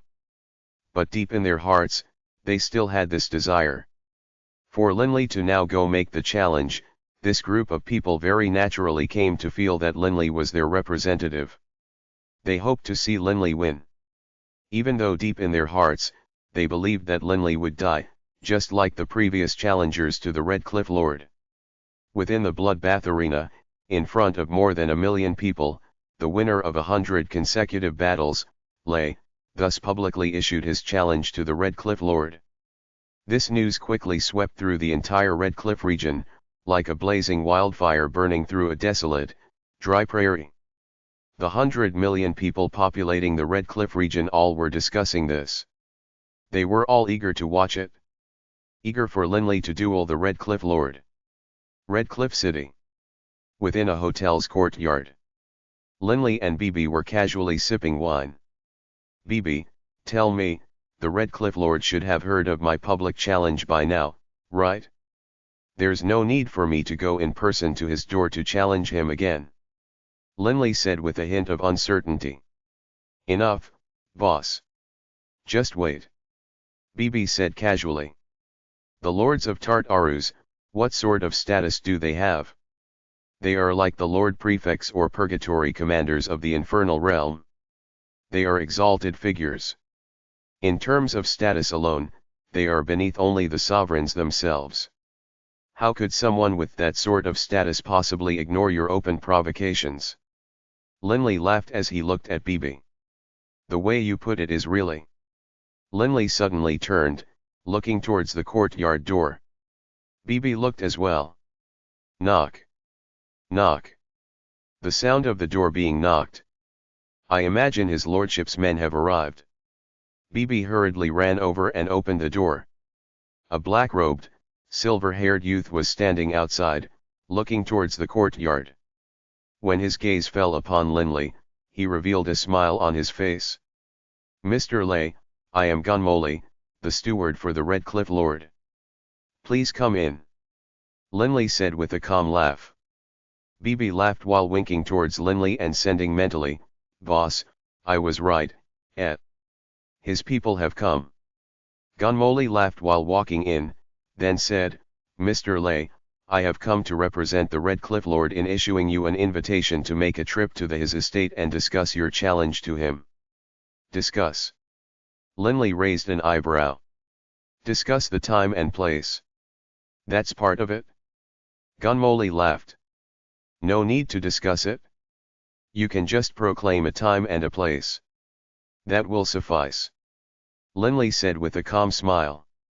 Mr. Lay, there are other matters as well. It's best to make a trip. Gunmoli said. Linley and BB exchanged glances, and then Linley rose to his feet, smiling.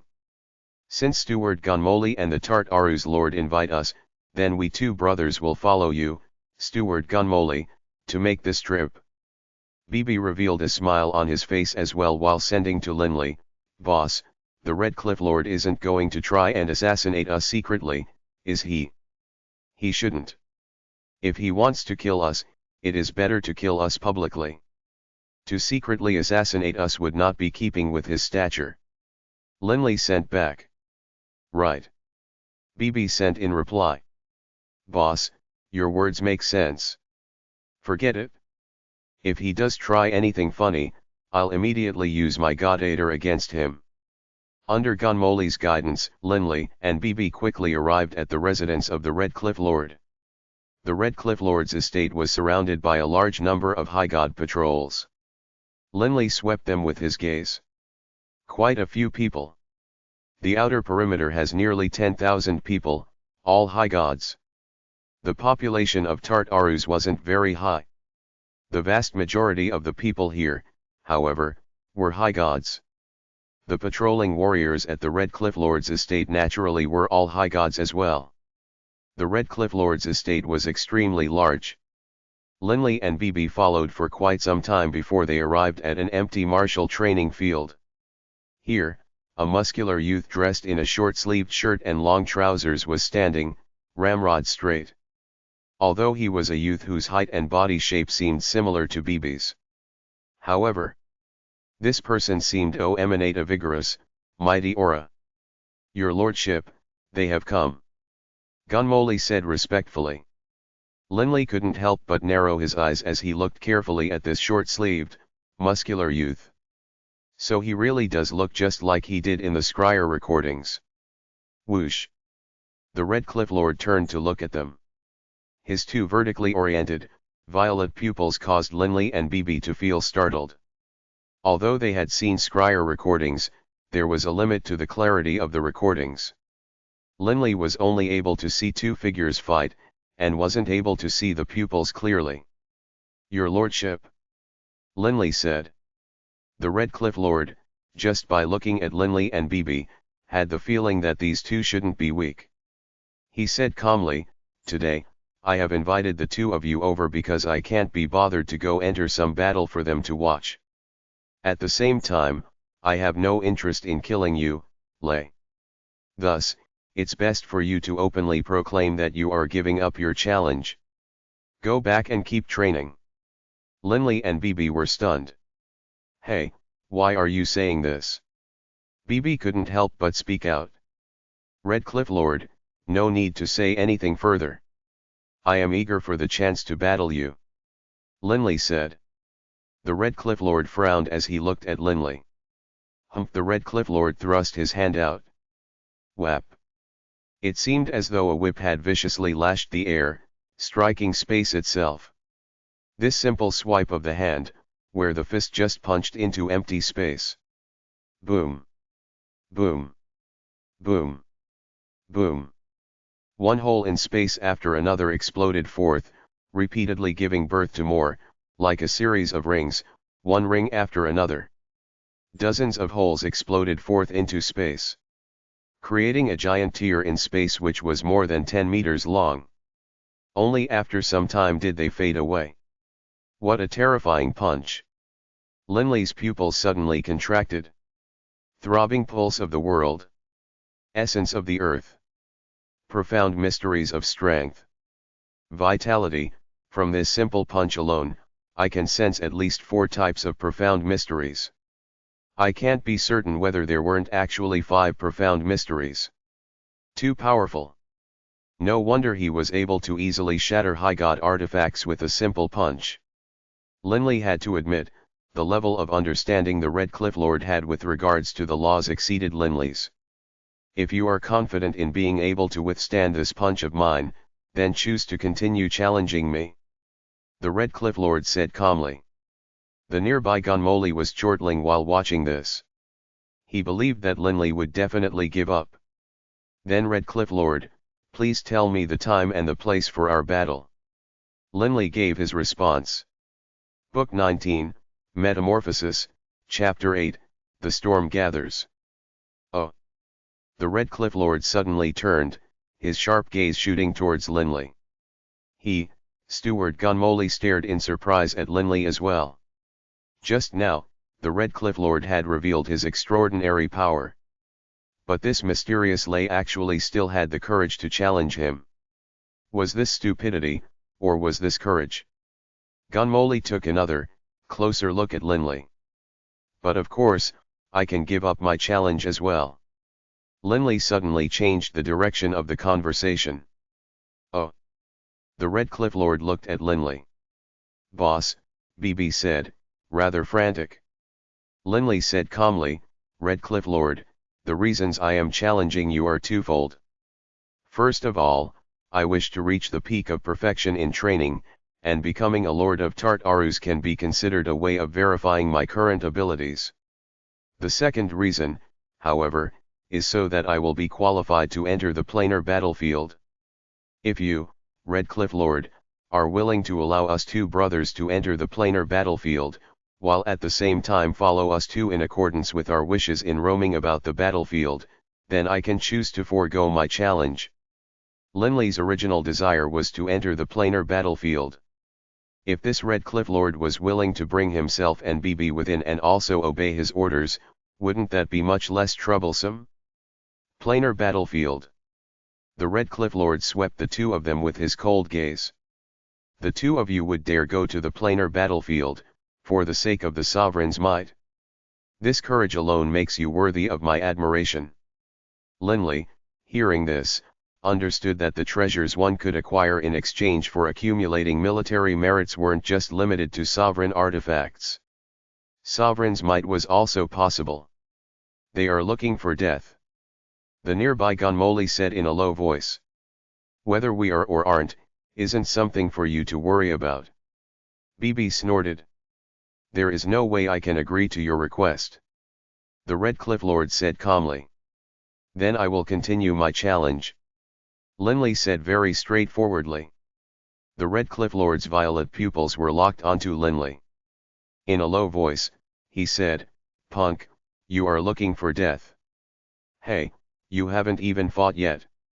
Nothing is certain. BB raised his head proudly as he spoke, and Linley laughed calmly as well. Red Cliff Lord, you have the honored status of a Lord of Tartarus. I have trained for many years, and in my dreams. I too desire to one day become one of the Lords of Tartarus. I trust, your lordship, you won't be afraid of my challenge. Boss, as I see it, he is afraid. BB immediately said. The Red Cliff Lord glanced at BB, but wasn't angered in the slightest. He instructed calmly, Gunmoley, send them away. Yes, Lord. Gunmoley bowed, and then said to Linley and BB, the two of you, please follow me.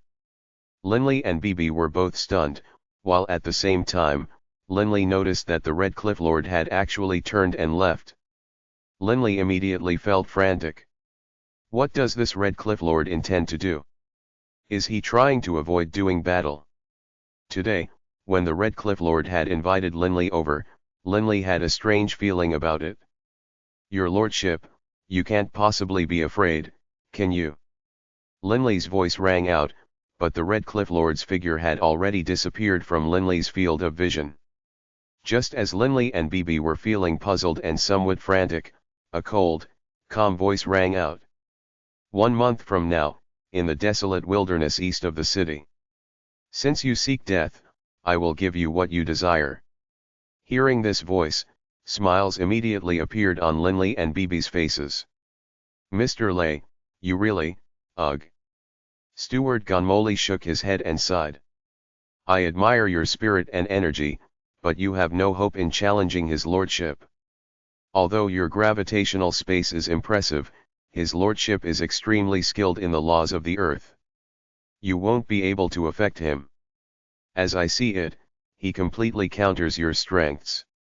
Linley, hearing this, just laughed calmly. Generally speaking, when two experts who trained in the same laws fought, generally speaking, the person with a higher level of understanding would be able to counter the weaker one. However, there was one exception, if one side had an innate divine ability. Linley's Blackstone space was, in reality, the innate divine ability of Rice Gem. The Red Cliff Lord didn't understand it at all. "Let's go, the two of you." Gunmoli led the way while continuing to speak. It was so rare for his lordship to be in such a good mood as he was in today. He saw that you were talented. The reason he summoned you today, in truth, was that he wanted to accept you as his subordinate. When the time came, you would become the left and right arms of the Red Cliff Lord. In the Red Cliff region, you would be subordinate to only the Red Cliff Lord himself.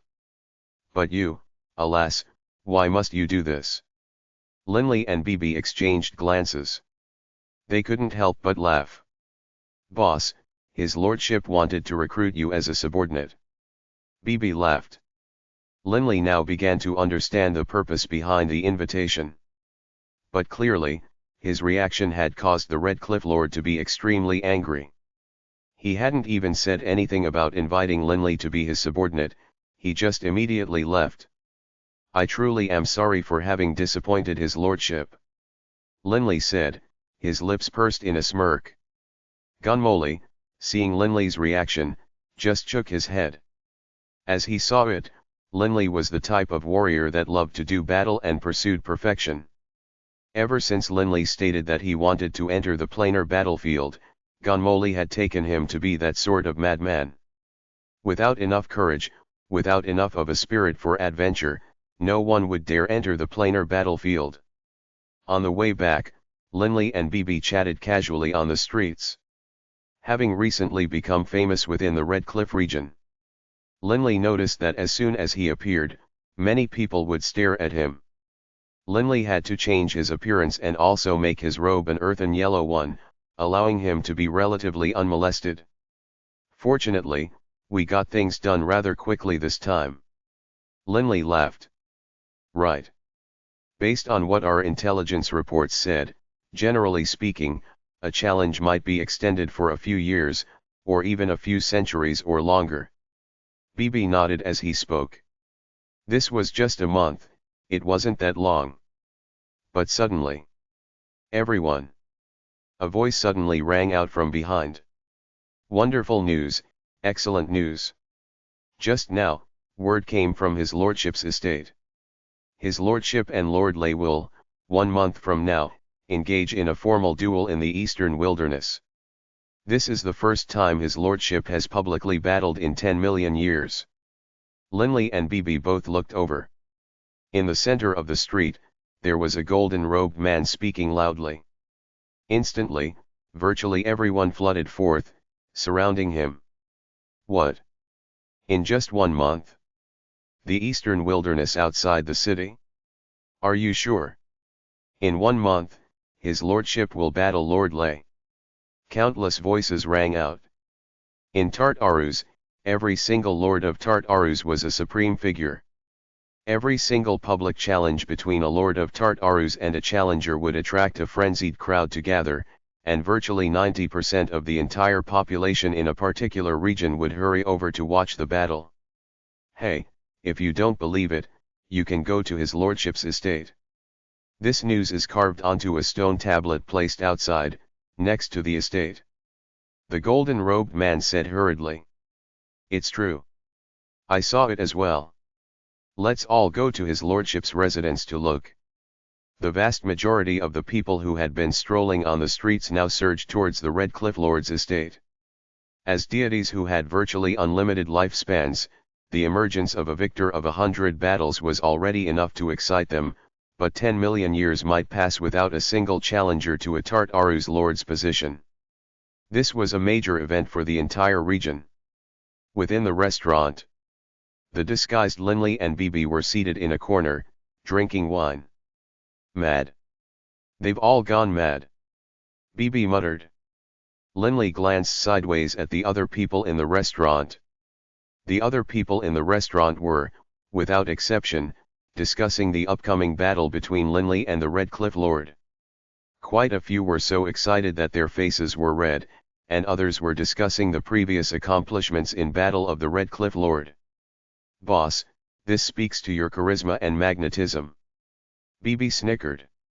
They care about this battle, not because of me, but because of the Red Cliff Lord. Linley laughed. The two chatted in their corner with their godrealm set up to block out the sound. The Red Cliff Lord has a high, exalted status. His open, public battles naturally will arouse everyone's excitement. For example, back in the Yulan continent, the battles between saints would cause the ordinary people to become frenzied.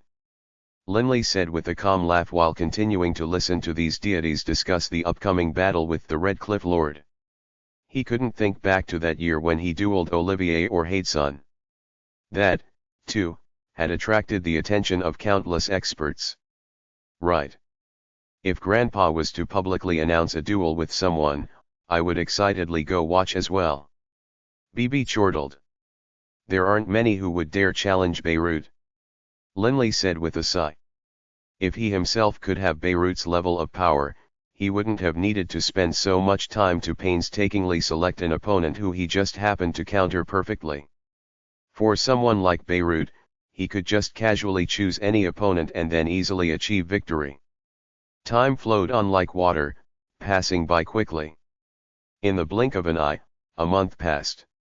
The streets and restaurants of the entire Red Cliff City were almost completely empty. Unless they had something extremely important to attend to today, virtually every denizen of the Red Cliff region hastened to the eastern wilderness outside the city, awaiting the earth-shaking battle that was about to occur. The eastern wilderness. This area lived up to its name. It was completely barren and desolate. There wasn't even any grass. There was nothing on the ground aside from earth and stones. Normally, very few people would come here. Today, however, an ocean of people was present. Look. That's the challenger, Lord Lay. Forget about the Red Cliff Lord for now. If one day, I was as powerful as Lord Lay, I would die a happy man. A man and a woman chatted with each other, and the youth dressed in a blue robe said, his eyes flashing with desire, I, too, wish to one day be watched by countless deities and duel one of the lords of Tartarus. If I can achieve that, even if I die, I would have no regrets. Stop dreaming. The woman next to him said dismissively. There was an ocean of people present in the eastern wilderness, standing on the ground. In midair, there was only one person, Linley. None of these spectating deities had flown into the air. They all watched from below on the ground, as a way of showing respect to Linley and the Red Cliff Lord. There are quite a few people here. Linley swept the ground below with his gaze. There are people in an area with a circumference of nearly 100 kilometers. There has to at least 100 million people present, or perhaps even more. Boss. Bibi's voice suddenly rang out in Linley's mind. Today, those who have come to watch are not just the people of the Red Cliff region. Even the people of the surrounding regions who were able to make it in time have come. Boss, with so many people watching, you have to win beautifully. Linley couldn't help but laugh. Suddenly, Linley's gaze swept to the east. A blurred yellow shadow flew over at high speed, so fast that even Linley couldn't help but feel his heart clench. So fast. This flying speed is at least several times greater than mine, and this isn't his absolute limit. The previously chattering spectators seemed to, in harmony, lower their voices. In just 3 seconds, the 100 million plus deities in the desolate wilderness turned completely silent. The only sound that could be heard was the constant howling of the wind. Everyone raised their heads to look towards the only two people in midair. Linley and the Red Cliff Lord. Swoosh. The blurred yellow form suddenly came to a halt, revealing the Red Cliff Lord's body. His figure was physically small, but inspired dread in all who beheld him. He stood there in midair, dressed in a form-fitting short-sleeved shirt and long trousers. His strange violet pupils stared coldly at Linley. With a snicker, he said, "You came quite early. Even if you want to die, you don't need to be in such a rush. It's too early to say who will be the one to die." Linley said with a calm laugh. Just like that, with 100 million deities watching them, Linley and the Red Cliff Lord casually chatted with each other. Humph. The Red Cliff Lord snorted coldly, his voice suddenly turning fierce and ringing out, "No need to waste any time. The battle starts now. I'll give you one chance. Make your move." The Red Cliff Lord clearly intentionally spoke these words very loudly. His voice traveled to a distance of many kilometers, and all of the deities below within the area heard his words very clearly, especially given how acute their hearing was. The battle is beginning.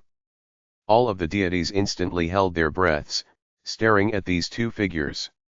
Everyone was wondering, would this earth-shaking battle be like the other ones, with the challenger dying and the Red Cliff Lord winning? Or, would a new Red Cliff Lord appear? Book 19, Metamorphosis, Chapter 9, A Battle Between Supreme Experts of the Earth. As you wish, then. Linley's body suddenly emanated an earthen yellow aura, which instantly spread out to form a spherical space that was 1,000 meters long, immediately enveloping the Red Cliff Lord within. This time, Linley still didn't use his Blackstone space at full force, he only increased the Blackstone space to half power. But although it was only half power, it was still enough to startle the Red Cliff Lord. The Red Cliff Lord's body sunk downward slightly, but then he maintained his position in midair. He gave Linley a surprised glance. Gravitational space. What a strange gravitational space. But the Red Cliff Lord still stood there in midair, not moving. He said calmly, "Your gravitational space is excellent. Whatever techniques you have available, show them all off. If you wait for me to attack, you won't have the chance to." Confidence. The Red Cliff Lord was qualified to be arrogant. He didn't fear soul attacks at all, and as for material attacks? As an expert of the laws of the earth, the Red Cliff Lord was most confident in material attacks. His soul and material defenses were both powerful. This was the reason why the Red Cliff Lord was qualified to be confident. Linley smirked, saying to himself, "Just keep being smug. In a bit, you will be dead before you even have the chance to feel regret." Rumble. The black stone within Linley's sea of consciousness instantly spread outwards, quickly surrounding the Red Cliff ruler. Spiritual chaos. HRM. A hint of a smile appeared at the corners of the lips of the Red Cliff Lord. He mused to himself, so indeed, just as Gunmoli discovered, this powerful gravitational space is paired with a spiritual attack. It is indeed rather formidable. But against me, Linley had first used his gravitational space and then his spiritual attack, which had indeed caused the Red Cliff Lord to feel slightly numbed. But right at this moment, die. A killing intent surged from Linley's mind, and he immediately moved. Boom. It was as though space had exploded. Linley's entire body shot towards the Red Cliff Lord as fast as a bolt of lightning, and while shooting towards the Red Cliff Lords, the robes covering Linley's body exploded apart as azure golden draconic scales instantly covered his entire body. Those savage spikes and that whip-like draconic tail all sprouted out as well. Instant dragon form. What? The Red Cliff Lord was still in a state of shock, and his body suddenly sank downwards. Blackstone space, supergravity. The power of the gravitational pull of the Blackstone space increased from half power to full power. This sudden increase in power did indeed throw the Red Cliff Lord off balance, especially combined with Linley's dragon form, which astonished him as well. No matter how foolish he might be, he now understood, that this Mr. Lay in front of him had been hiding his true power this entire time. How laughable it was that he had wanted to recruit Lay as a subordinate. He's looking for death. The Red Cliff Lord howled angrily in his heart. The Red Cliff Lord's entire body flickered. Like a crab, his shoulders suddenly expanded outwards, and the strange thing was, the space around him, with a boom, began to tremble as well. The gravitational power generated by Linley's Blackstone space, in the area next to the Red Cliff Lord, actually began to distort and weaken. The Red Cliff Lord stared at Linley with a cold face. Seeing Linley charge towards him, he just swung out with right fist, whip fest. The counteracting of the gravitational pull to the counterattack happened instantaneously. The Red Cliff Lord's reaction time was extremely fast. Crackle. Right after the Red Cliff Lord swung out with his fist, his face suddenly changed. Swish. A giant tear in space suddenly appeared, as though space itself was only made of power. An invisible, shadowless sword instantly arrived at the Red Cliff Lord's forehead, between his eyebrows.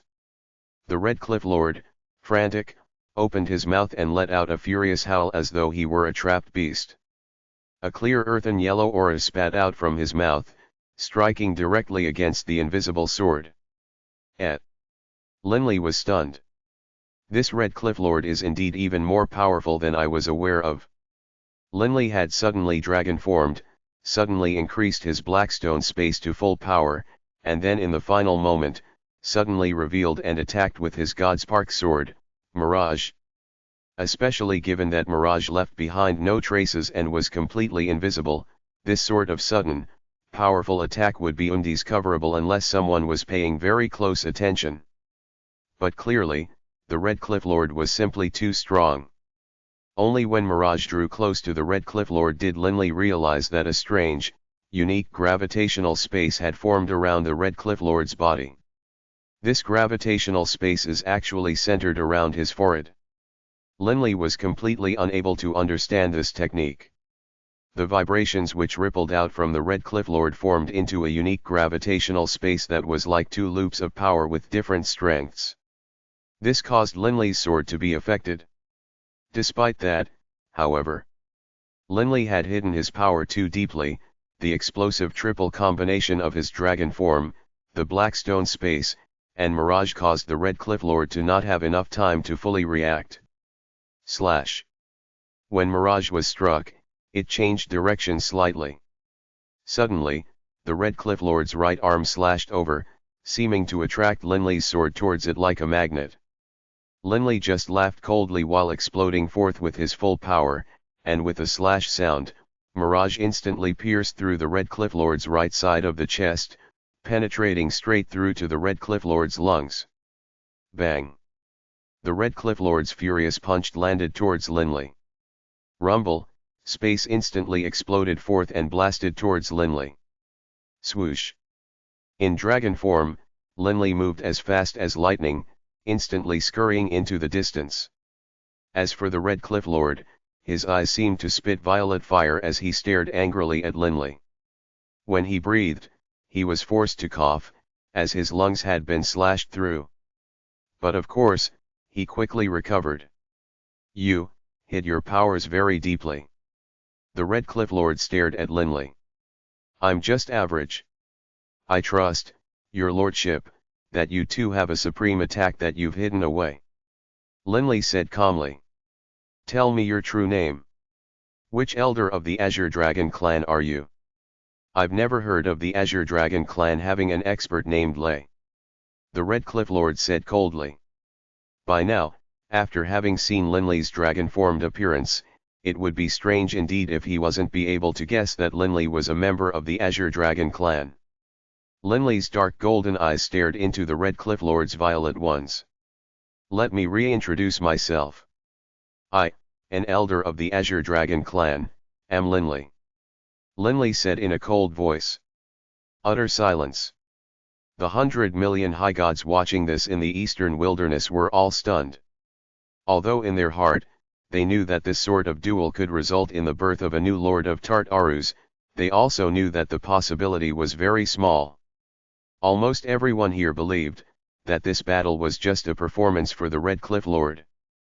Perhaps this Mr. Lay's performance might bring some unexpected surprises for everyone, but virtually all the spectators had come for the sake of watching the Red Cliff Lord.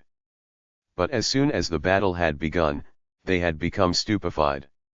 In midair, there was a man whose entire body was covered in draconic scales, with his knees, elbows, and spine all covered with sharp, savage spikes, and with a draconic tail waving behind him.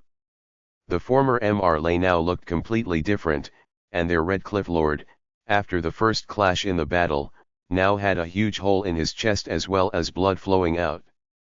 In the very first exchange, the Red Cliff Lord had been injured. Linley. Everyone stared, wide-eyed. Linley, elder of the Four Divine Beasts clan. I've heard of him. He once killed 5 7-star fiends by himself. It's him.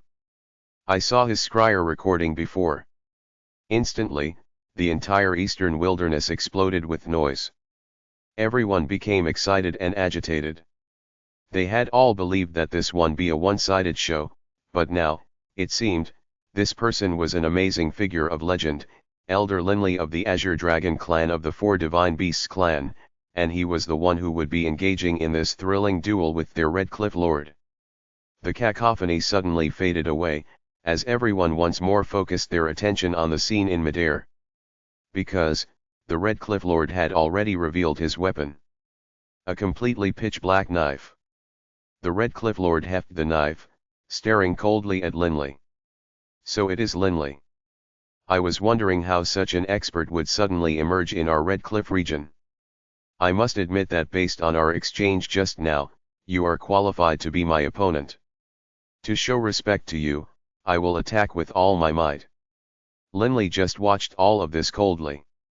It seems as though beating this Red Cliff Lord won't be so easy. Linley's thoughts spun through his mind. He had a tremendous advantage earlier.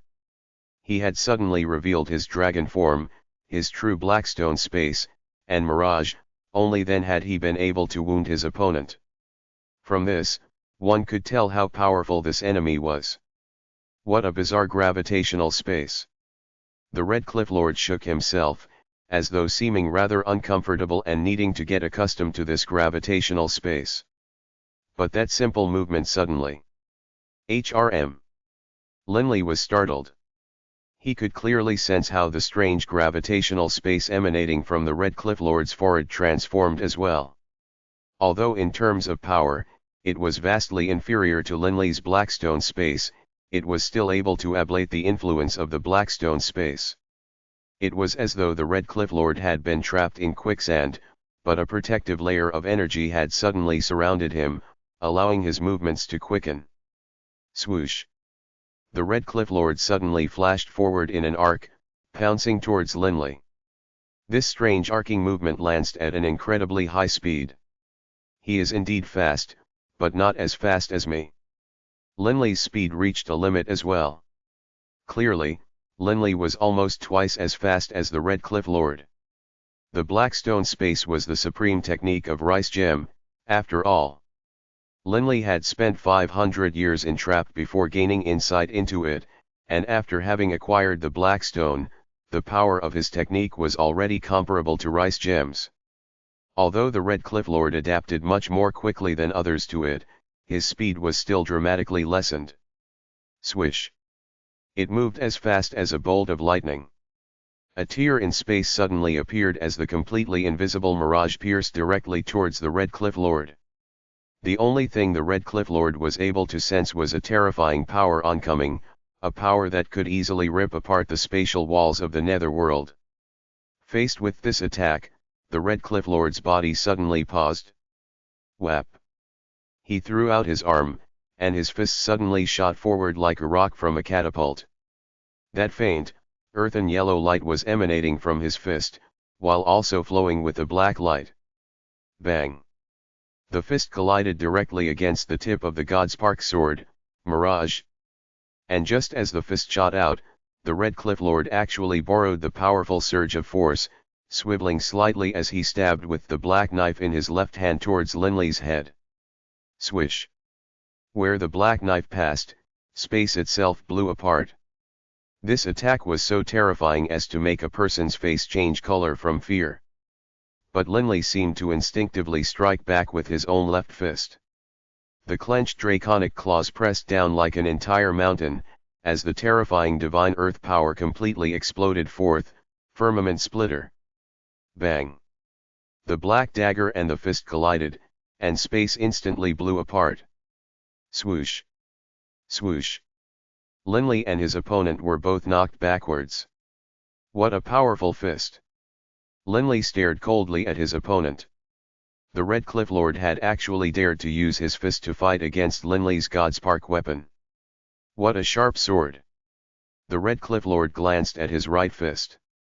The sword had pierced through the bones of his right fist. His fist was comparable to a high god artifact, but it had actually been wounded. Actually, he couldn't be blamed, it was a Godspark weapon which he faced, after all. The Red Cliff Lord then glanced at Linley's fist. Your fist is pretty tough as well. Some of the draconic scales covering Linley's fist had been shattered as well. That short exchange of blows had caused both Linley and the Red Cliff Lord to understand something: they couldn't let the enemy hit them in their vital points. Linley had to rely on his fist executing an attack with his understanding of the profound mysteries in order to block that dagger. If the enemy managed to strike him in the head, the draconic scales would definitely not be able to block them. And the opposite was true as well. If Linley's sword was to stab into the enemy's forehead, he would definitely pierce through and kill the enemy. The countless people watching this duel in the eastern wilderness were completely breathless.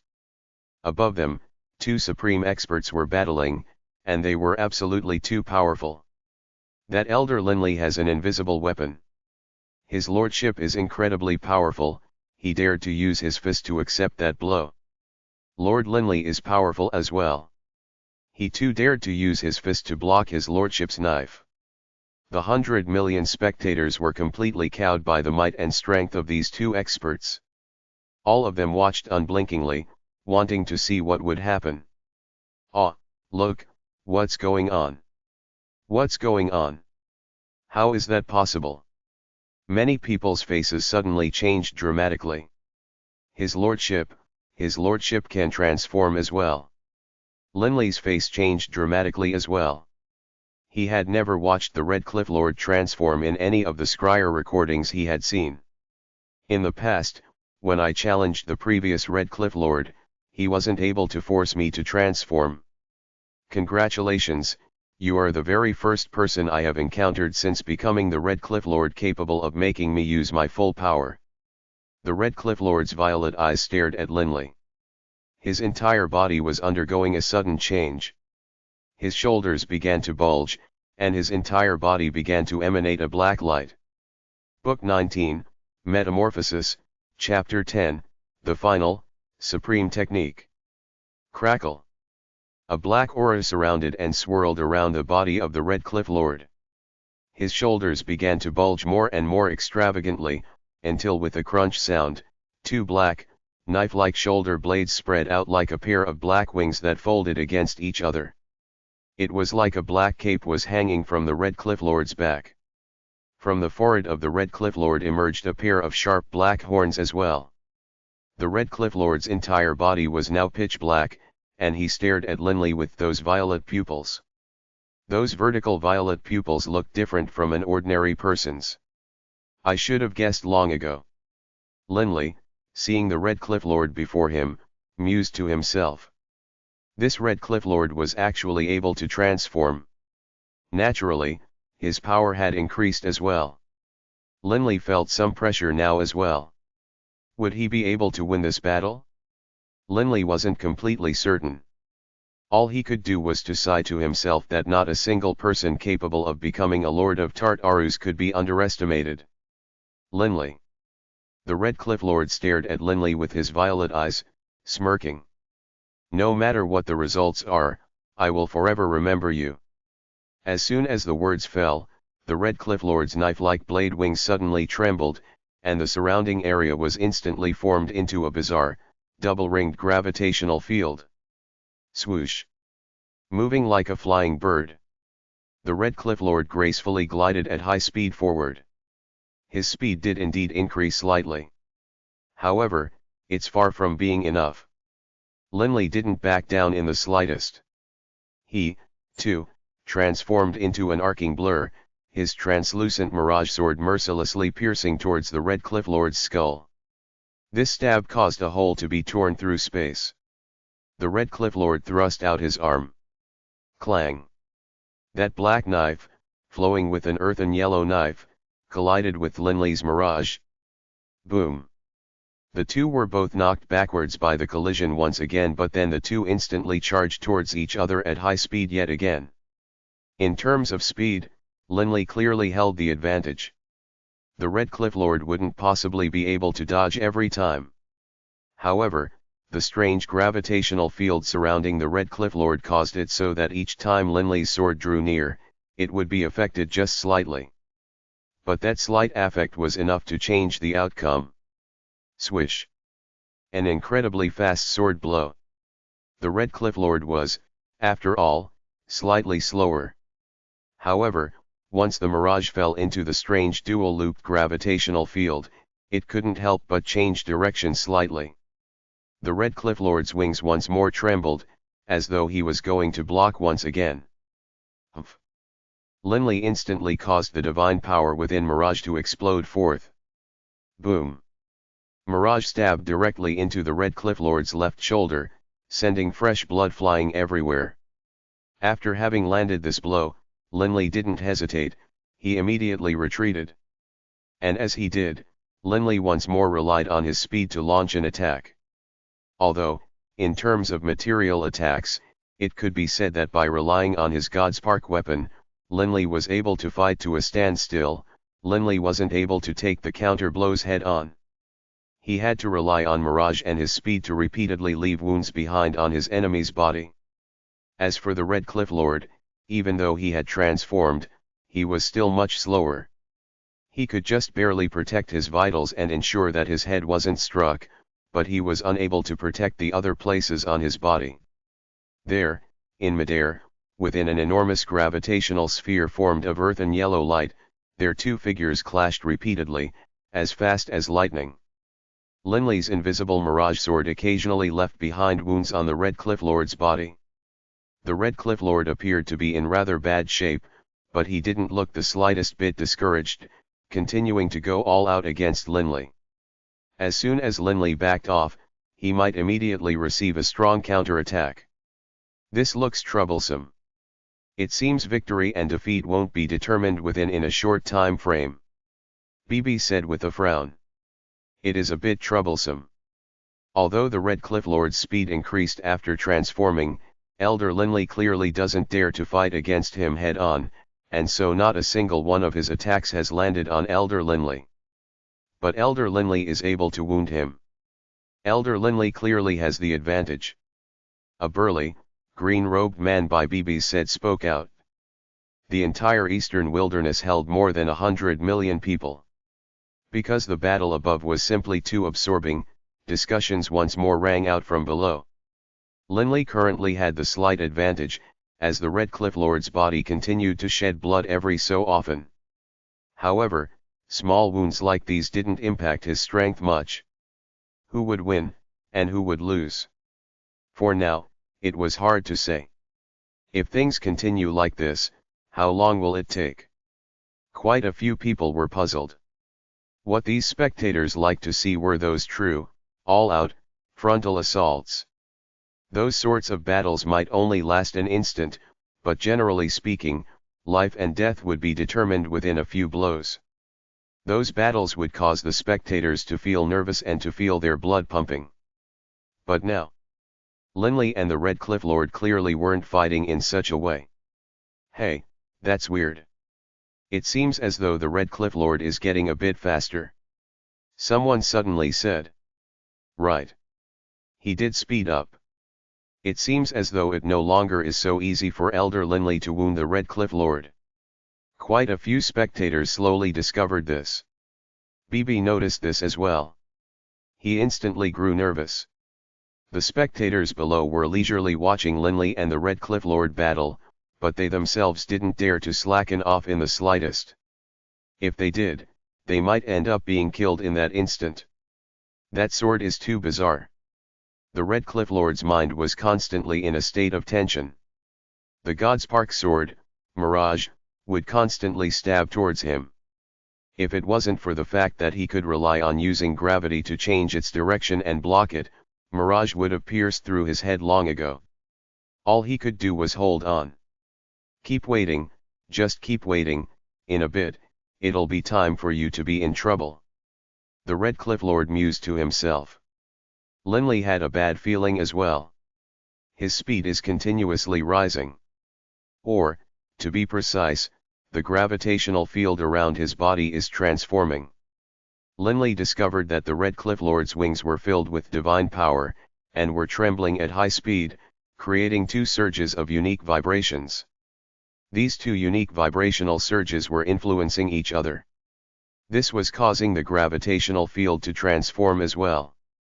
As time went on, the constant transformations caused by the two vibrations caused the ability of the gravitational field to resist Linley's Blackstone space more and more effectively. A gravitational space was actually created by relying on divine power transformed into gravitational power.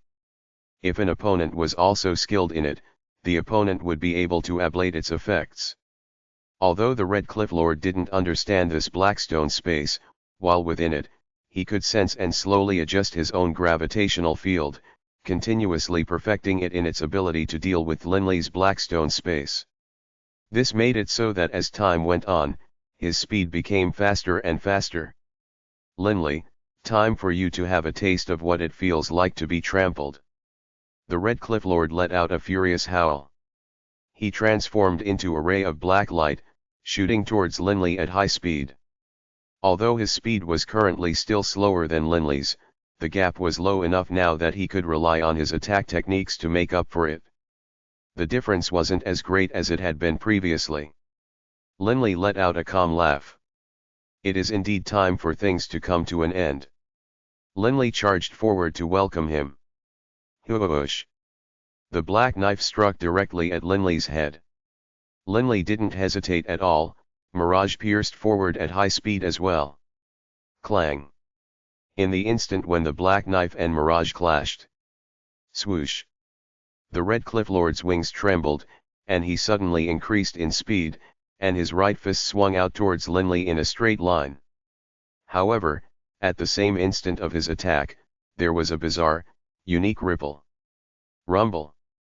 A spatial whirlpool suddenly seemed to form, with that fist being at the center of the whirlpool. In an instant, the space around the fist seemed to have been trapped and activated, and even the direction of gravity was twisted. Linley felt his own body be impacted as well. This punch! Linley's face changed dramatically. The effect of this punch made Linley think of the Abyssal Inn. There, he had seen the Sovereign of Death use the laws of water to attack and achieve this effect. At that time, the Sovereign of Death had used a fishing line to distort space, capturing and binding that 7-star fiend level expert. And now, this punch of the Red Cliff Lord had the same effect. Linley wasn't able to dodge in time at all. Whoosh!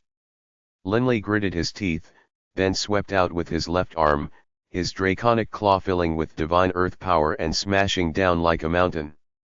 Firmament splitter! Bang! Linley just felt a bone-piercing pain in his left hand before he was knocked flying backwards. What a powerful punch! Linley lowered his head to look at his fist. The draconic scales atop his fist were almost completely shattered. Fresh blood was leaking out, and the bones of his hand were faintly visible. Even when using Firmament Splitter, he had still fallen into such a state. I can't use my fist to take his head on. Linley immediately came to this conclusion. I have to use my Godspark weapon against his fist. Ha ha! Wild laughter rang out. The Red Cliff Lord stared at Linley with his violet eyes. His wings suddenly trembled, and he once more swooped forward. Linley's Mirage struck out as well, so fast as to cause even the Red Cliff Lord's laughter to come to a sudden halt. He immediately wanted to use his black knife to block it. But Linley suddenly withdrew his sword. Rumble! The Red Cliff Lord laughed coldly. The black fist covered by that flowing earthen yellow light once more struck out, causing that spatial whirlpool to form once more, distorting the nearby space and gravity. Linley could sense the power of that fist. Swish! Mirage came stabbing straight out. The Red Cliff Lord was very confident. He didn't dodge at all, allowing his right fist to smash straight against Mirage. But as Mirage drew close to the fist, it actually became uncontrollably affected by the spatial whirlpool and was attracted to it. The Red Cliff Lord's fist struck right against the flat of Mirage. And then, it glided forwards, straight towards Linley's head. Bang! Suddenly, the downwards gravitational direction of the Blackstone space changed into a repulsive force. The originally downwards gravitational pull suddenly disappeared, causing the Red Cliff Lord to uncontrollably surge upwards. Right at this moment, the repulsive force swept outwards, causing the Red Cliff Lord's body to uncontrollably be pushed backwards. Swoosh! Linley seized the opportunity to charge forward, sending Mirage out in a straight stab. The sudden change of the gravitational direction caused the upwards gravitational field the Red Cliff Lord had previously created to be ineffective, and his speed once more slowed greatly. This, followed by the sudden attack by Linley's sword. By the time the Red Cliff Lord reacted, the sword had already appeared in front of his eyes. Not good. The Red Cliff Lord's face changed dramatically, and he hurriedly retreated. When impacted by the repulsive force, his retreating speed was still very fast. Linley smirked. "Get over here." The gravitational pull once more changed. The repulsive force transformed into an attractive force, centered towards Linley. The Red Cliff Lord's body couldn't help but sway. Slash! As he frantically dodged, Linley's sword only managed to pierce through the Red Cliff Lord's chest. Impossible, impossible. The Red Cliff Lord frantically tried to resist the gravitational pull. He hurriedly retreated, staring towards Linley in disbelief. "Your gravitational space, how can it casually change directions? How can it be?" The Red Cliff Lord suddenly thought of a person. Rice Gem. The Red Cliff Lord stared at Linley in disbelief. This sort of gravitational space which allowed for casual control of the direction of the gravity was the supreme technique of Rice Gem. Even a supreme expert like the Red Cliff Lord, when faced with this sort of constantly changing directional pull, would find it hard to control his movements perfectly. Given this sort of situation, all he could do was struggle to preserve his own life. Swoosh! Linley once more shot forward at high speed. The Red Cliff Lord immediately flew backwards, but the gravitational pull acting on his body once more changed directions, into an upwards gravitational pull. Caught off guard, the Red Cliff Lord's body couldn't help but sway upwards. Bastard, bastard, this is the innate supreme technique of Rice Gem. How could someone else learn it? How? The Red Cliff Lord still couldn't believe it. Rumble. A strange, powerful ripple suddenly spread out. What? The Red Cliff Lord's face suddenly changed. Linley was currently staring at him, while an enormous azure dragon phantom that was 10,000 meters long lay coiled behind Linley. The azure dragon phantom was hovering behind Linley, staring emotionlessly at the Red Cliff Lord. Suddenly, a unique sound began to echo in the Red Cliff Lord's mind. Innate divine ability, Dragon Roar. Linley's final, supreme technique had finally been unleashed. Book 19, Metamorphosis, Chapter 11, Victory and Defeat.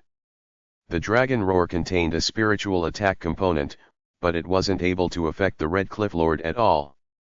However, the most monstrous property of the innate divine ability, Dragon Roar, was the impact it had on time.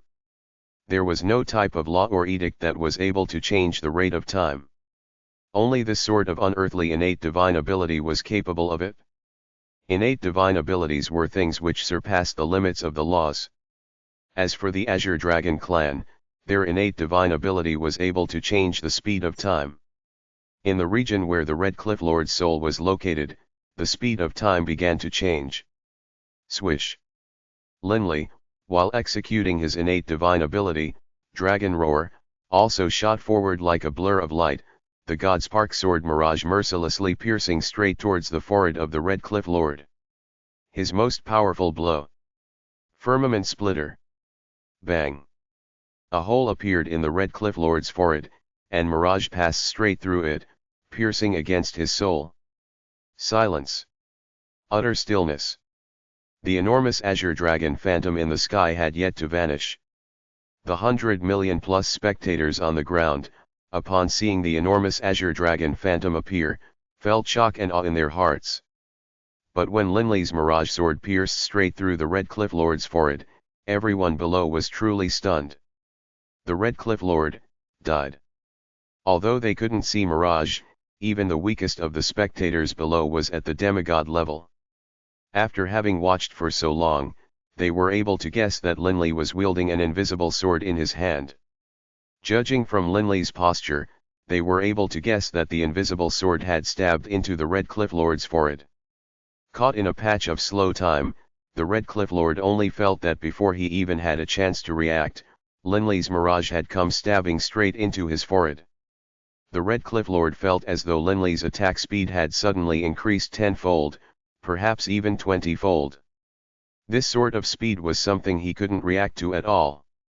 Mirage pierced into his sea of consciousness. An invisible black barrier was currently protecting the Red Cliff Lord's soul. This was the soul-protecting sovereign artifact which the Red Cliff Lord possessed. By relying on this soul-protecting sovereign artifact, the Red Cliff Lord was able to stably sit on his throne as a Lord of Tartarus. However, a soul-protecting sovereign artifact only protected against soul attacks. It was much like how a soul attack could ignore the body and ignore all physical barriers, passing through to attack the soul, or be blocked by a soul-protecting artifact. It was the same principle. Material attacks would ignore soul-protecting artifacts. If someone used a soul attack to try and block a material attack, that would be an utter joke. A soul-protecting sovereign artifact was, by its very nature, formed to be used against soul attacks. Against an incoming material attack, it might as well not be there. Mirage pierced directly through the soul-protecting sovereign artifact's protection, and the artifact itself wasn't damaged in the slightest. They didn't even touch. Although time had slowed, the Red Cliff Lord still knew, at the moment that Linley's sword came stabbing in, that the moment of his death had come. But his thinking speed was simply too slow, there was no way he could react in time. The only thing he could do was bang. Deep within his sea of consciousness, within the hands of a divine clone, a drop of death-type sovereign's might exploded forth. A terrifying surge of sovereign power spread out, according to the laws of the earth, forming into countless blades and swarming towards Linley's mirage, smashing against it. By now, the Red Cliff Lord had almost gone insane. All he knew was he had to block it. Thus, he now used his most powerful attack while relying on Sovereign's might to block mirage. Boom! As he stabbed down, Linley sensed a terrifyingly powerful force surge out from the Red Cliff Lord's sea of consciousness, and then surges of power slam against mirage. In addition, the power of every single surge was tremendous. Linley couldn't help but be shaken, and he flew backwards while staring at the Red Cliff Lord in surprise. What's going on? Linley didn't understand. Rumble, powerful death-type light emanated from the Red Cliff Lord, and the wounds on his body quickly repaired. The Red Cliff Lord's eyes suddenly lit up as he stared angrily at Linley. Linley. With the might of sovereign power filling his body, if he were to attack using the profound mysteries, he would clearly now be much stronger. The impact of Linley's Blackstone space would be greatly lessened as well. Bastard! After having nearly been killed, the enraged Red Cliff Lord prepared to charge forward. Do we have to continue? Linley's voice rang out. The Red Cliff Lord's body trembled, and he came to a halt. Although his body was brimming with black light, and although his power had indeed risen tremendously after using that sovereign's might, to a level that was indeed enough to kill the current Linley, he wouldn't be able to kill what Linley was about to become. Because currently, in Linley's hand, there was floating a drop of earthen yellow liquid, Earth-type sovereign's might. Do we have to continue? Linley's voice still echoed in the air. The Red Cliff Lord stared at the drop of sovereign's might hovering in Linley's palm, his heart filled with resentment. But if this continued, the result was obvious. When an expert of the laws of the earth used a drop of earth-type sovereign's might, the power unleashed would be at a peak. Without using his sovereign's might, Linley, by relying on his Blackstone space and his innate divine ability, these two supreme techniques, was already at a slight advantage. If he were to use his sovereign's might, even though the Red Cliff Lord had used a drop of death-type sovereign's might, against Linley's earth-type sovereign's might, the result was obviously, that Linley's advantage would rise dramatically. By then, the Red Cliff Lord would definitely perish. Arg! The Red Cliff Lord suddenly bellowed, face towards the skies. A wild blast of death-type sovereign's might blasted out in every direction, and the surges of wild, powerful might caused multiple tiers in space to appear around him. The aura was so powerful as to cause the countless spectators below to feel shocked. None of them knew what the results of the battle were yet. "I admit defeat." A hoarse, growling voice rang out. Linley laughed. This was all as he had expected. If they were to continue to fight, Linley was completely certain that by relying on his Earth-type sovereign's might, he would be able to win and kill this opponent. But if he did that, although his opponent would be dead, he would have used up his only drop of Earth-type sovereign's might. It absolutely wasn't worth it. And, perhaps the enemy might have a soul-protecting sovereign artifact, true, but even if he acquired it, in the future, its sovereign would come reclaim it. Thus, Linley didn't wish to continue this battle. He chose to preserve his one and only drop of sovereign's might. This drop of Earth-type sovereign's might had been awarded to him after he had used up the previous drop in order to save Elder Garvey during the final battle between the 4 Divine Beasts clan and the 8 Great Clans. The clan had naturally replenished Linley with another drop, if for no other reason than to show gratitude for Baruch having helped the 4 Divine Beasts clan. Linley. The Red Cliff Lord stared at Linley. "To be honest, I'm very reluctant to admit defeat in this battle. In terms of profound mysteries, you are far inferior to me. As I see it, you have at most fused 3 or 4 different profound mysteries." The Red Cliff Lord, based on his astuteness, naturally was able to tell that how many profound mysteries each of Linley's attacks held. "I admit this." Linley nodded. "However, you have Rice Gem's innate divine ability, as well as your Azure Dragon clan's innate divine ability. With those two matched up with your decent understanding of the laws, the Red Cliff Lord let out a self-mocking chuckle. Linley was a single individual, but he actually possessed 2 powerful, supreme innate abilities. Rice Gem's supreme innate ability. In all the countless planes, he's the only person I know capable of this. The Red Cliff Lord sighed.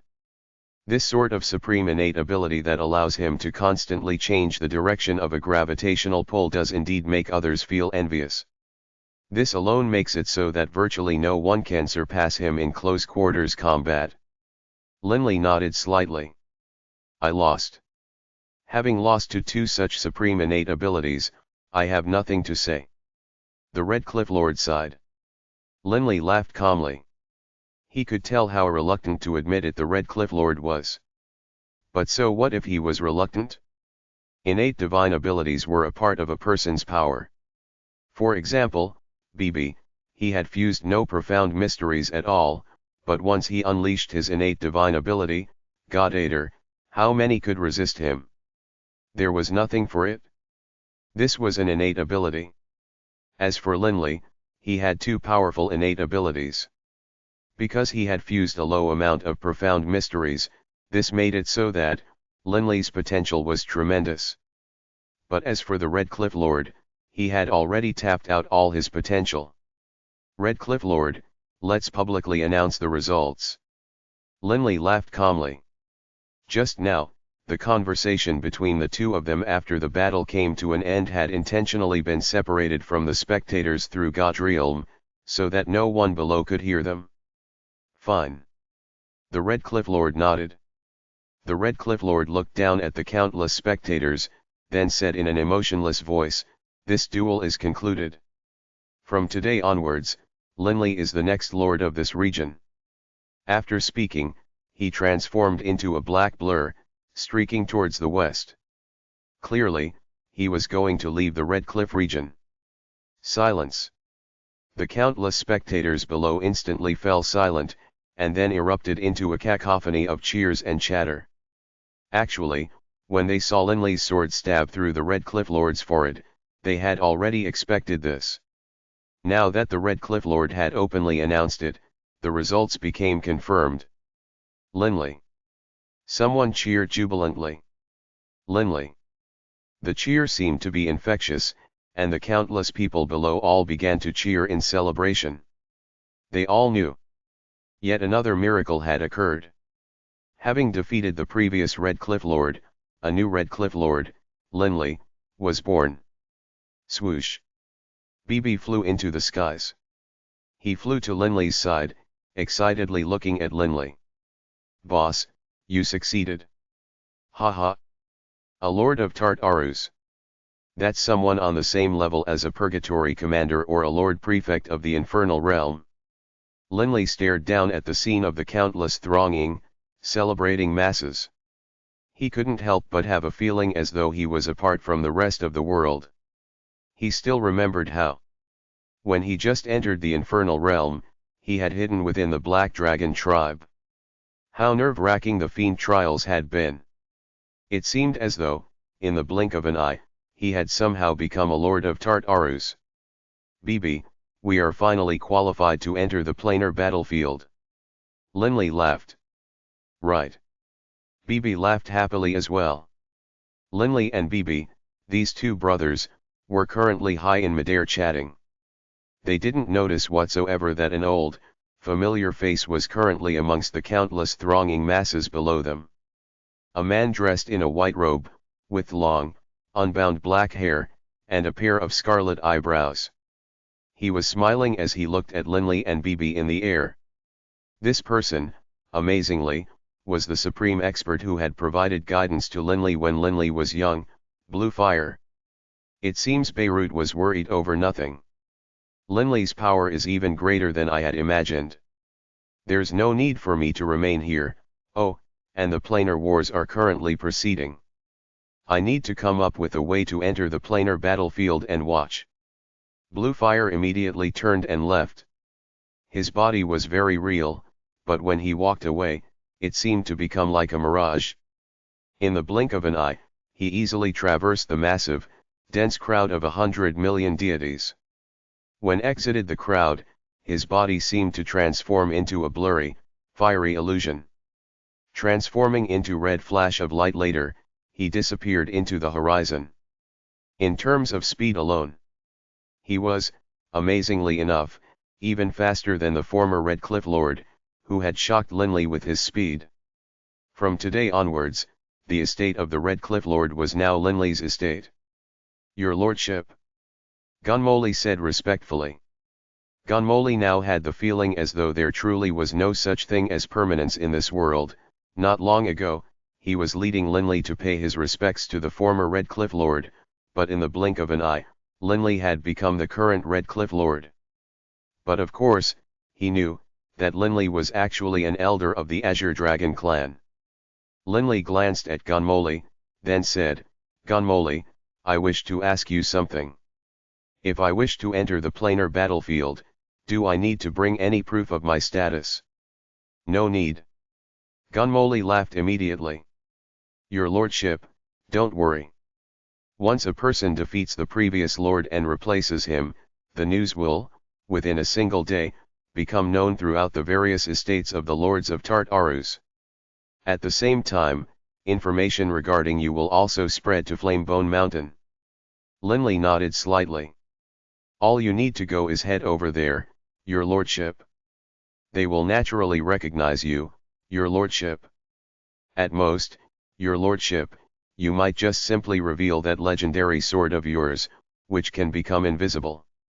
Gunmoli laughed. A single day. Linley nodded slightly. BB. Linley turned to look. BB was currently seated on a distant chair, chomping on some of the fruit that was local to the netherworld. What is it, boss? In a day, Flamebone Mountain will have my information. Tell me, when should we head out? Linley laughed. A day. BB immediately leapt to his feet. Damn, flying over to Flamebone Mountain a long period of time as well. Boss, let's hurry up and head out right away. Right away. Linley was stunned, but then he laughed. Gunmoli was rather surprised as well. Right. BB suddenly turned to stare at Gunmoli, then instructed, Gunmoli, these fruits aren't bad. Prepare some extras and bring them over. I plan to eat them on the way. Yes. Gunmoli acknowledged. Book 19, Metamorphosis, Chapter 12, 4 Badge Colors. Flamebone Mountain. The entire mountain swirled with flame. 2 blurs streaked through the horizon, pausing in the air above Flamebone Mountain.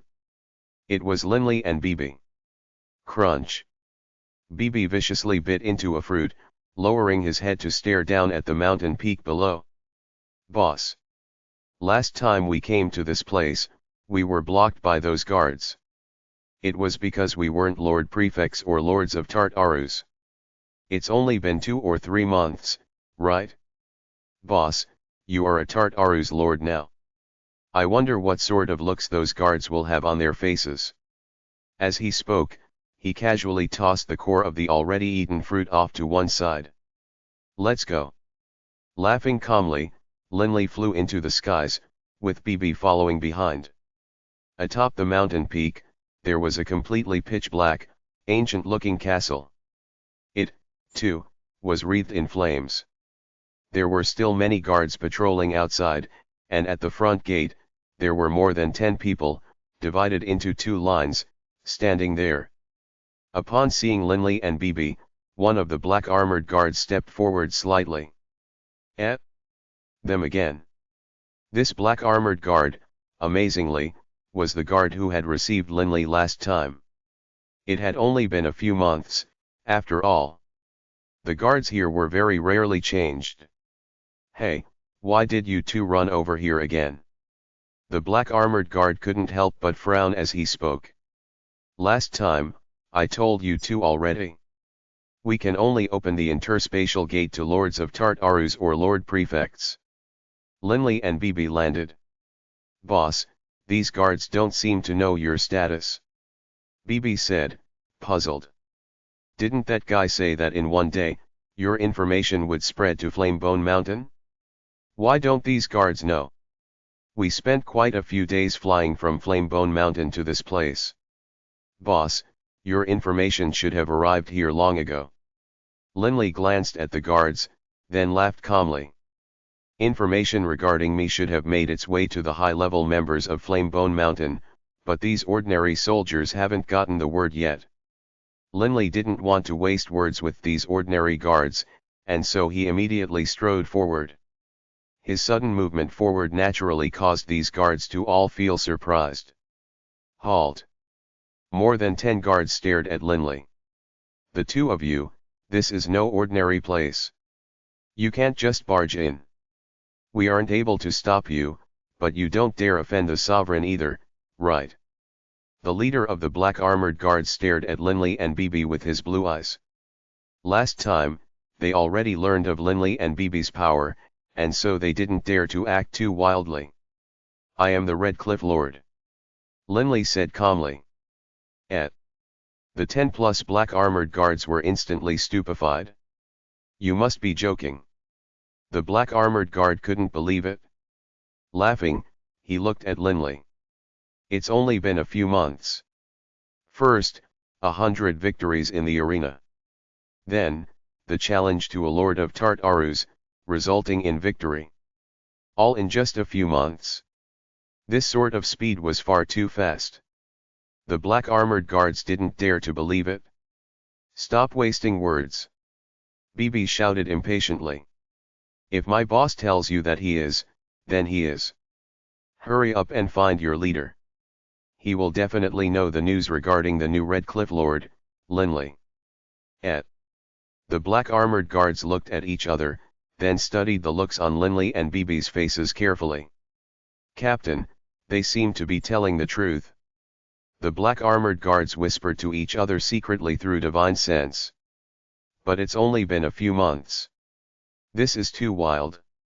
Although the black armored guards all felt it was crazy, the leading black armored guard still said, "Fine, I'll go make the inquiries.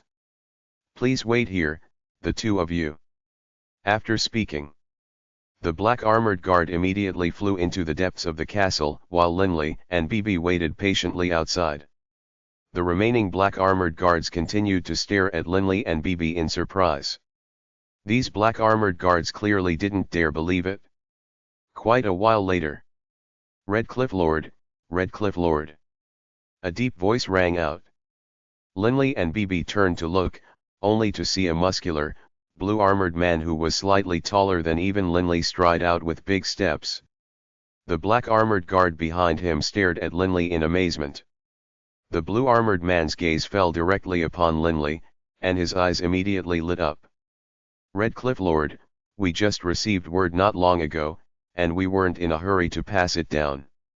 Who would have imagined that you would come here so quickly, Redcliffe Lord?" The blue-armored man chortled as he spoke. "Oh, let me introduce myself. I am Delas G. Liasi.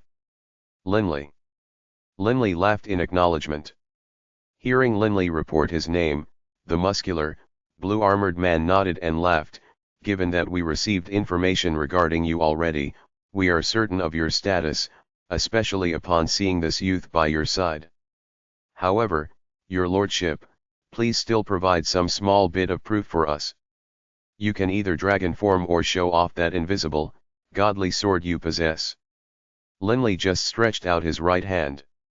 Azure golden scales instantly covered his hand. "That's more than enough." The muscular, blue-armored man laughed. "Please pardon us. We do indeed need to be cautious. Let me lead the way, your lordship. Please follow me." Linley and BB followed this muscular, blue-armored man inwards. BB turned his head to glance sideways at the black-armored guards, intentionally letting out a sniff. He really is a lord of Tartarus. The leader of the black-armored guards rubbed his nose, sighing in disbelief. "How long has it been? Last time, we waved them off, but in the blink of an eye, he's a lord of Tartarus.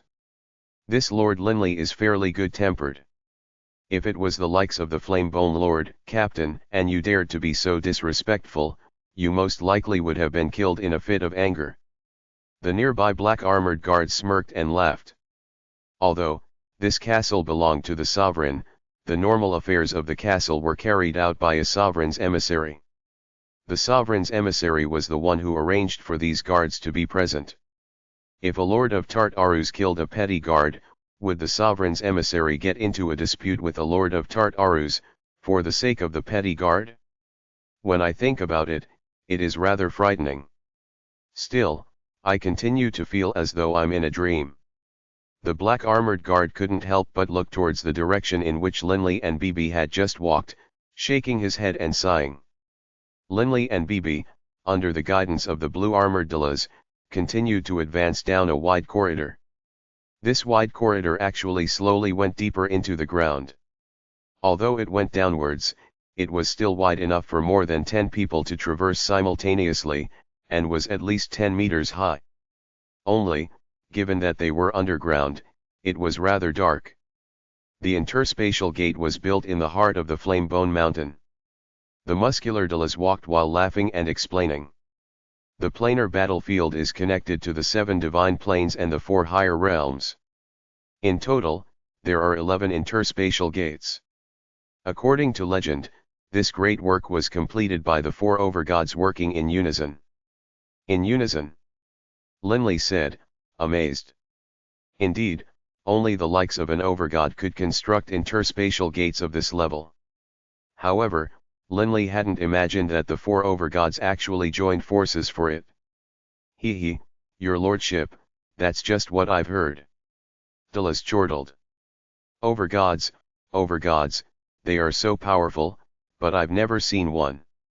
BB muttered. Delas just said with a laugh, never seen one? The overgods are always around you. Oh. BB stared. We are always surrounded by and live within the laws and the edicts. The four overgods are the embodiment of the four great edicts. Naturally, they are always by your side. Dala said with a smile, and then he glanced towards the front. Oh, we're almost there.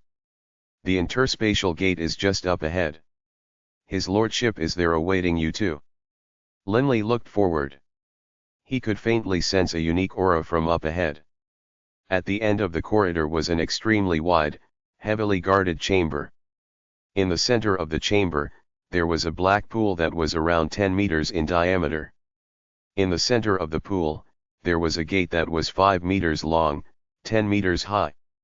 This gate stood there in the center of the pool, emanating a black light. Linley could sense that the unique aura was coming from within it. Lord Linley. A voice rang out. Linley turned and saw that in the left side of the hall, there was a silver-haired elder as well as a group of blue-armored guards. The silver-haired elder smiled as he walked over. We just saw the news regarding you not long ago, Lord Linley. So you are a member of the Azure Dragon clan. I am old friends with Patriarch Gislason of your Azure Dragon clan.